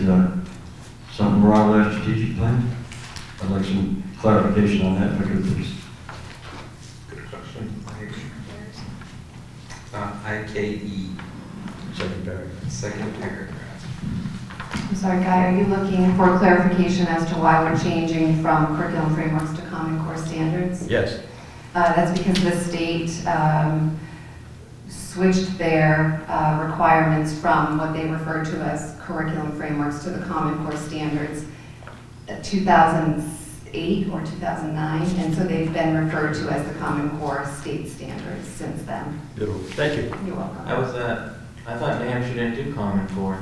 Or am I just, we do? Yes, we do. Well, someone's got to call their state legislator. Please. Sorry. It's getting late. Go ahead. Go ahead, Dr. Beth. I have comments on this one, so I'll, or Elizabeth, chime in. I'm sorry. I know it's late, so I'm sorry, I always have questions. We're on IKE still. So, I was hoping that either someone from the SAU could describe to me, I reflected more on this policy after we discussed it in the Academic Affairs Committee, and I would like to better understand the promotion process in grades 9 through 12 in the district currently. And it's stated in this policy as promotion in grades 9 through 12 is credit driven. And then if further on says grade level placement, a student who is not meeting the established standard may be placed in the next grade if retention is not deemed an appropriate option. And so I wonder how this works in practice in the district, and I wonder how it works for seniors and in relationship to graduation. This would be a conversation that I would invite Kelly Mass to be a part of, but grade level placement is sometimes appropriate for students for whom retention is not an option or appropriate, but who are moving forward with modifications made to their learning.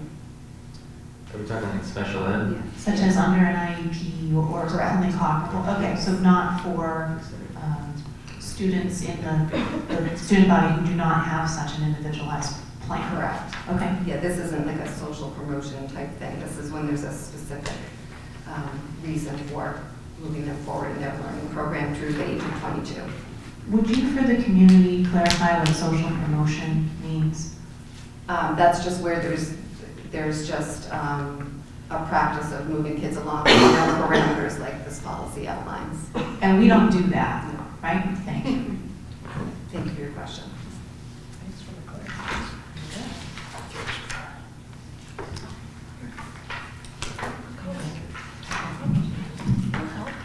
Do you want to talk, Tom, do you want to make your comments on JICK? Or do you want me to start? That's it.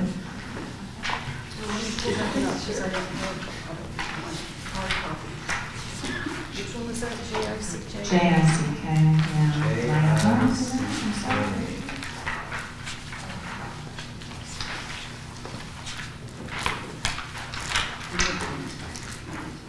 Okay, so this one is for pupil safety and violence prevention. It may be that we want to go, just maybe take it back to committee, I don't know. But in light of all of what we've learned tonight and buzz in the community and discussions that have been had in the last several weeks, I thought a lot harder about this policy after it came out of academic affairs. I have some questions about this policy. One, in the section that states protection of all pupils, I have a question about how we have standing to apply discipline to persons like on district property who are not part of our student population, not part of our community. Do we have standing to do that?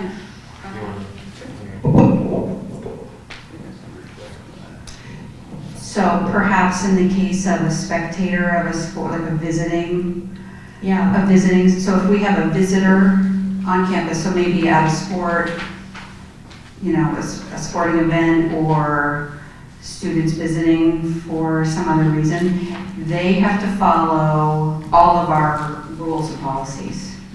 So whether it's an adult or a student, actually, they have to follow school policies, school conduct, school rules. Okay. And then in the next, that's fine. I hang out with lawyers a lot and I have the question. In the next section, it says, the board encourages the administration and the school district staff to seek alternatives to traditional discipline, including but not limited to early intervention measures, alternative dispute resolution, conflict resolution, and other similar measures. And I want to think that that is true. I believe that our mission should be to educate and not to punish. That our goal should be to ensure that we are always trying to make our students become better human beings as part of the district. But I would challenge the other members of the board, based on what we've heard tonight, if maybe a different rubric needs to be made in cases of racism, hate speech, and similar outcomes. And so I don't have an answer tonight to how I would amend this policy, but it's something that I'm thinking about hard, and I challenge the other members of this board to think about it critically as well. I'll share my opinion. I think it's worth adopting JICK at our next meeting for second read as written because of statutory requirements, requirements by state law, just so it's codified. And judging by academic affairs, we'll be meeting in March. After this is adopted and finalized, we can take another review and add it to the next set of policies, is what I think. That's kind of what I'm hearing from the board, is I want to revisit this, but I also would caution there's some important updates to this that we need to adopt. So I agree. I don't think we should throw the baby out with the bathwater. I think it's a good policy as written, but I also think that it's an opportunity for us to address some of these issues within the district. Maybe even adding language related to the kinds of training that are promoted throughout the district, et cetera. So I agree with you, Brody, and I do hope we revisit it in committee. Okay. That's all I have to say. That would be my expectation as well.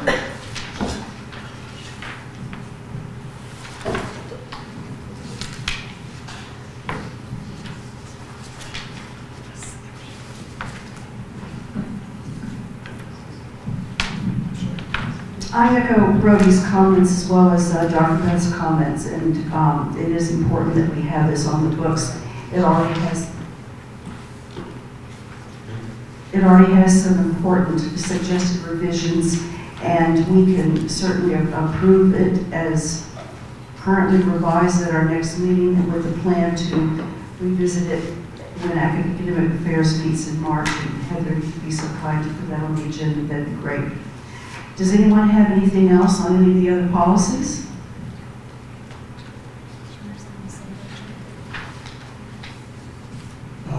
I was going to make a couple of amendments, but they can wait until the meeting. One was to add temporarily that students that are found or need to be disciplined be temporarily suspended from extracurricular activities for a reasonable amount of time. And the other thing that I'll be addressing in committee is at the end of the policy, it refers to audio and or video recording, and I'd like to add a copy of the audio and or video recording used in the disciplinary action regarding a student shall be supplied to the parents of the student immediately. Other than that, I will wait until we're in committee.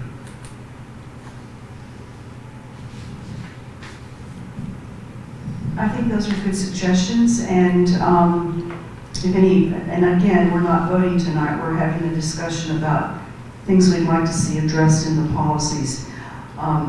So we will, I think, if I could just clarify, is what Tom has suggested something that we will look at the policy again in March to revise it again, or how does that work? It's the board's prerogative. If the board wants to amend the policy in March, it can. And if it wants to wait to adopt it as written and then do further revisions and bring it back to the board, it can, or the committee can.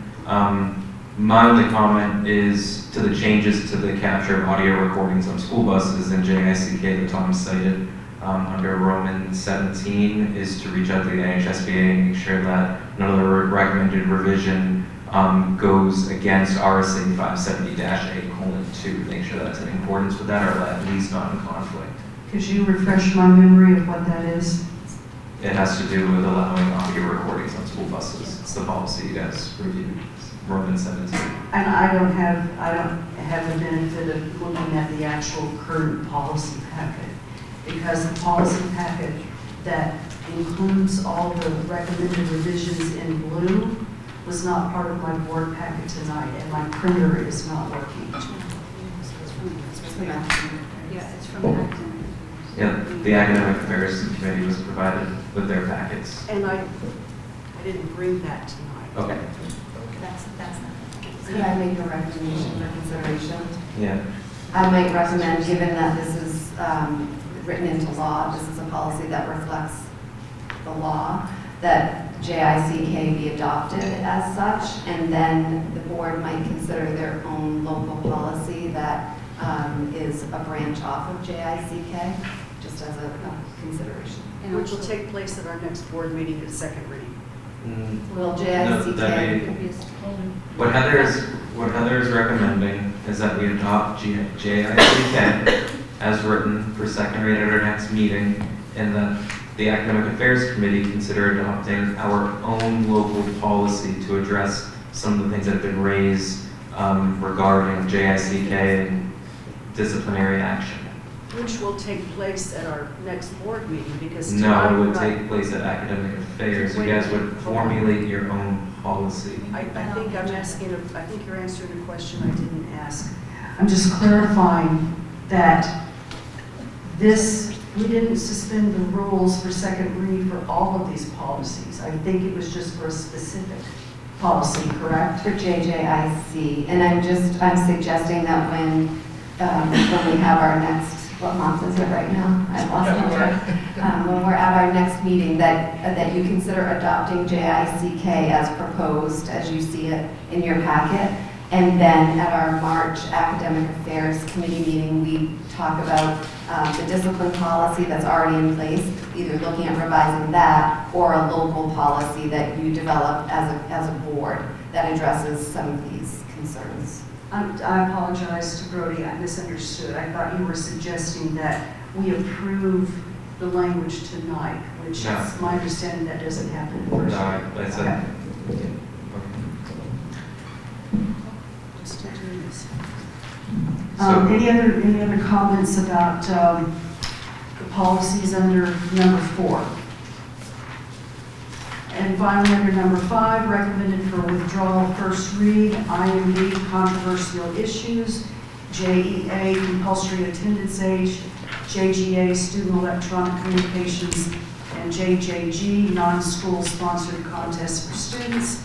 And you can see on your policy packet, that there is the rationale provided for the withdrawal of each of these 4 policies. Would you share that with the public? I'm sorry, what? Share the rationale of why these are. I would love for you to do that, since I didn't bring my packet tonight. I'm happy to give you a packet to read. I can't do it. I'll do it. Yeah, I have a copy of this policy. Okay, it's just, well, I don't have, actually, I apologize, I don't have the text for the withdrawal of any of the, I'll read it. the three. I got you. Because they weren't in the packet when we did it that day, so I've been looking at them on it. IMB, titled Controversial Issues. That one. This local policy has no NHSBA sample and conflicts with new legislation as well as policy IGE titled Parental Objection to Specific Course Material and policy IHAN Health Education Exemption from Instruction. Policy JEA titled Compulsory Attendance Age.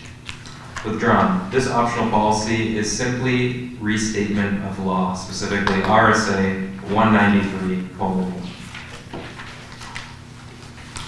Policy JGA, titled Student Electronic Communications. Duplicate policy JICL in place. This was a local policy with no NHSBA sample. Policy JJG, titled Non-School Sponsored Contest for Students. Withdrawn. This optional policy is not necessary for the operation of the district. That's all the withdrawn policies. Thank you. Any discussion? I have a comment about the withdrawn policy IMB. I just wanted to share with the community that we talked about this policy at length at the academic affairs meeting. And I want to make it clear that the board is supportive of the educators in our district dealing with difficult subjects in the classroom. And we are not, by removing this policy, seeking to circumscribe their ability to deal with tough things when they teach. There's no, we want to be in alignment with the law. And I asked Heather to look at some of the other policies that we have so that we can make sure that they feel supported in the choices that they make when they bring important topics that may feel uncomfortable sometimes to some into the classroom. And I don't mean something,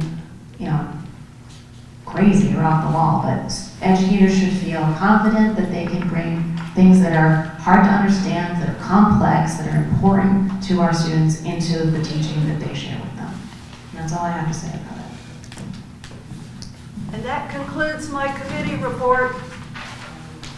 All right, we're on to buildings and maintenance. Jim Pittman. All I have to report is that the next meeting will be Thursday, February 13th, 2 p.m. at the SAU office. Be there, be square. Thank you. Jim, Dr. Jim Mann, I'm gonna do your report, okay? You're even still there on the phone. Yeah, I'm gonna do your report.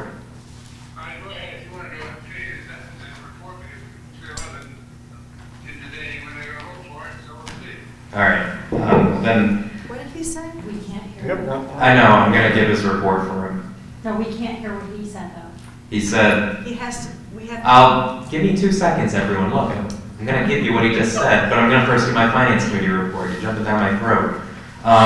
Finance committee, we finished our budget, we went to deliberative session, the budget's unchanged, the vote happens on March 11th, and we hope that you support the budget. It was a very long, arduous, tough process, and we're trying our hardest to explain to the taxpayers that we're dealing with a lot of fixed costs, a lot of special education costs. We have a very small variance between our default and our presented budget. It's one of the smallest variances I've seen in years. And while I can understand there's sticker shock, the difference between the two budgets are very narrow. The sacrifice that we're making, not making the investments, and the differences between default and the regular budget, I think, would create larger issues. Next, the Human Resources Report. We finished all of our negotiations. Warrant articles were approved at Buildings and Maintenance. And to Dr. Jim's point, there's not really much else to report other than please go vote and support our warrant articles for the new contracts for the Governor Wentworth Administrators Team and the Governor Wentworth Support Staff Association. And with that, we will enter into closing activities. Mr. Chair. Advanced planning. Mr. Chair. Just to clarify, I do not consider myself jumping down your throat. I was merely cautioning you that RSA Chapter 91A requires that anyone attending remotely be heard by the body. And there were people in the audience who could not hear him. Yep, So- and I'm trying to relay, but we're moving on with our meeting, Charlene. Closing activities, again, advanced planning. Future meeting dates, February 13th is a buildings and maintenance meeting at 2 p.m.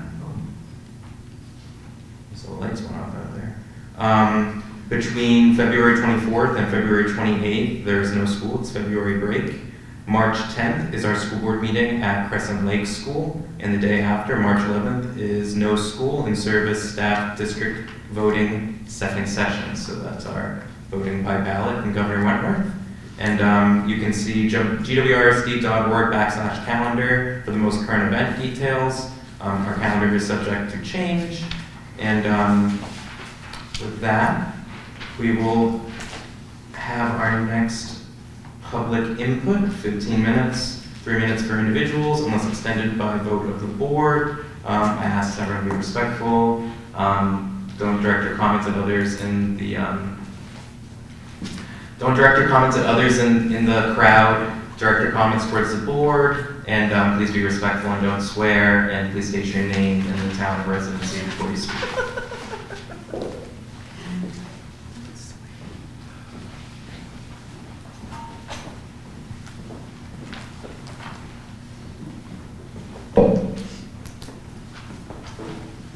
It's not enough. It's not enough.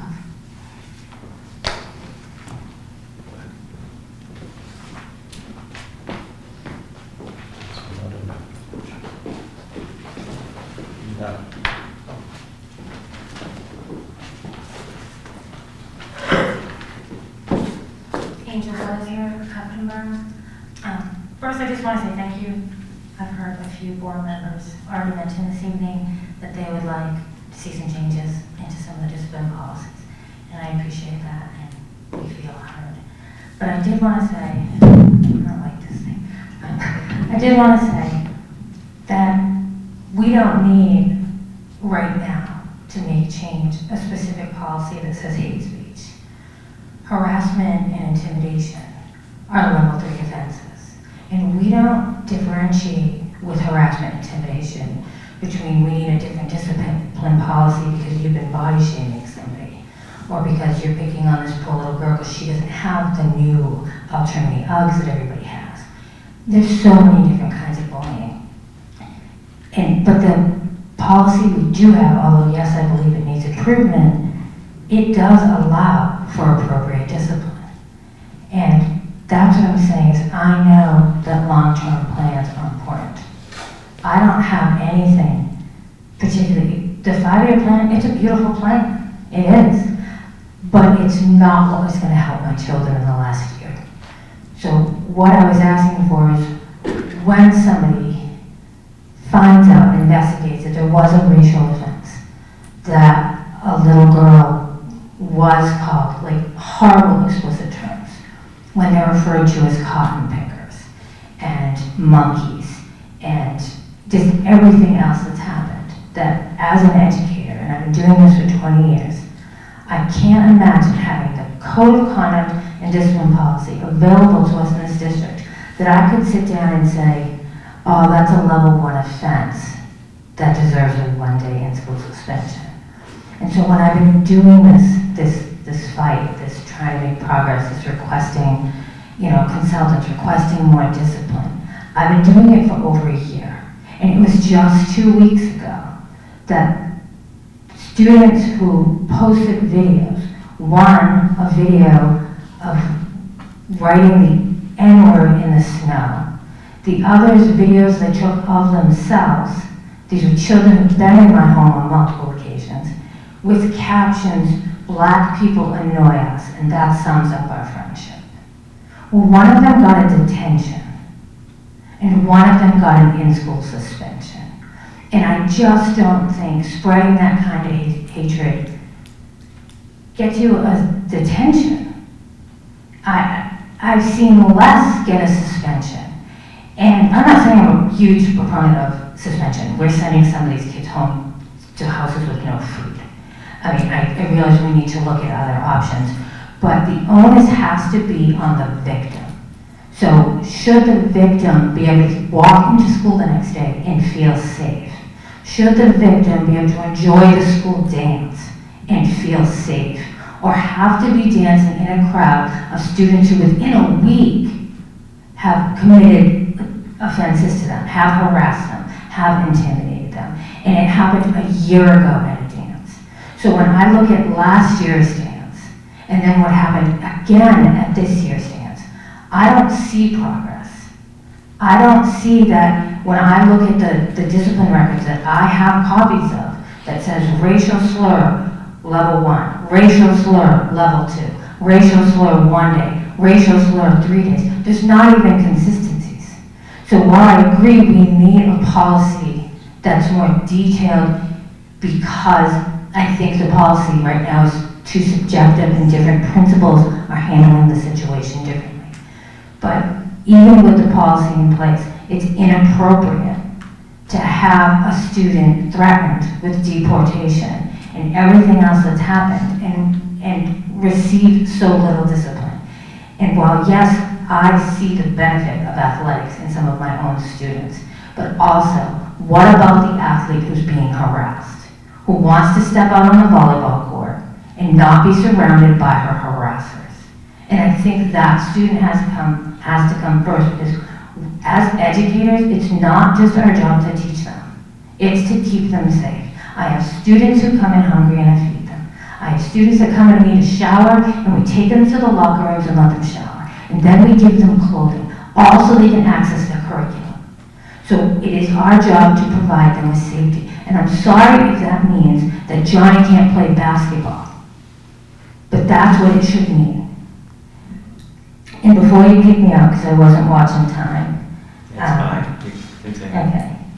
When a parent, and I'm both an educator and a parent, when a parent calls us upset because they don't like the grade they claim we've given their child, what the grade they've earned, or, I've been upset as a parent. I've had parents upset. We don't change the grade. Because Mr. and Mrs. Smith don't approve of the C you gave their child, we don't change our grading policy. We're changing it to competencies, but we're still going to grade them. If you earned a 2.5, you have a 2.5. So why would we change our discipline policy because parents call us upset? We shouldn't. And why is it put on a 13-year-old? Why is it said to a 13-year-old, this is not our school's fault? Parents are mean to me when I try to discipline their kids. Parents sent me pictures of monkeys. This is not the fault of a 13-year-old. And by telling her these things, moments after she's been called the N-word, you are further traumatizing her by telling her of yet more racism.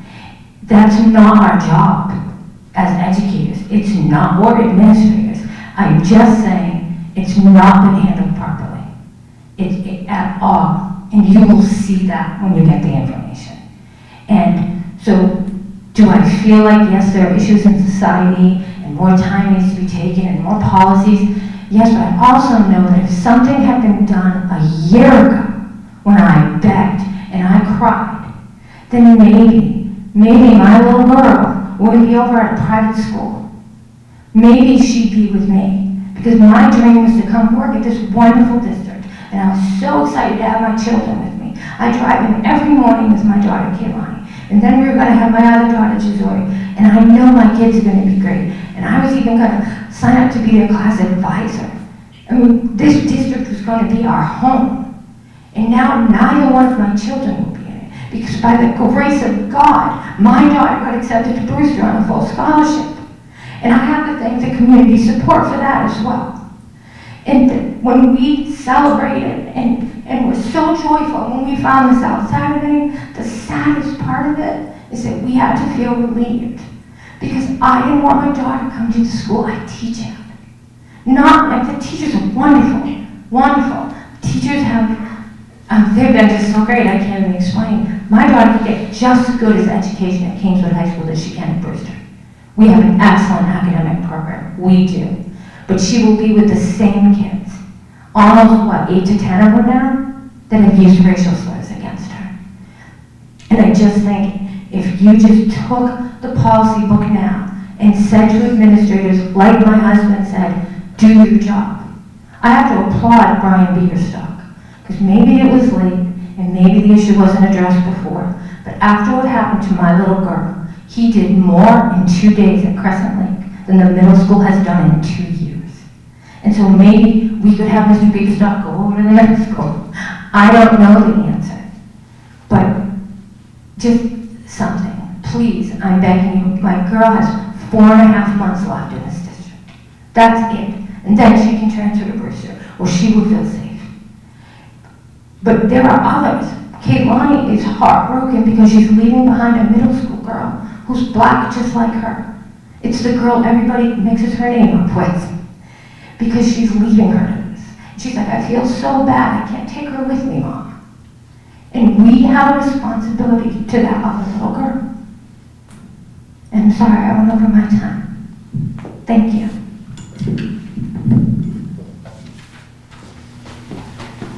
Thank you. Is there any additional or other public input?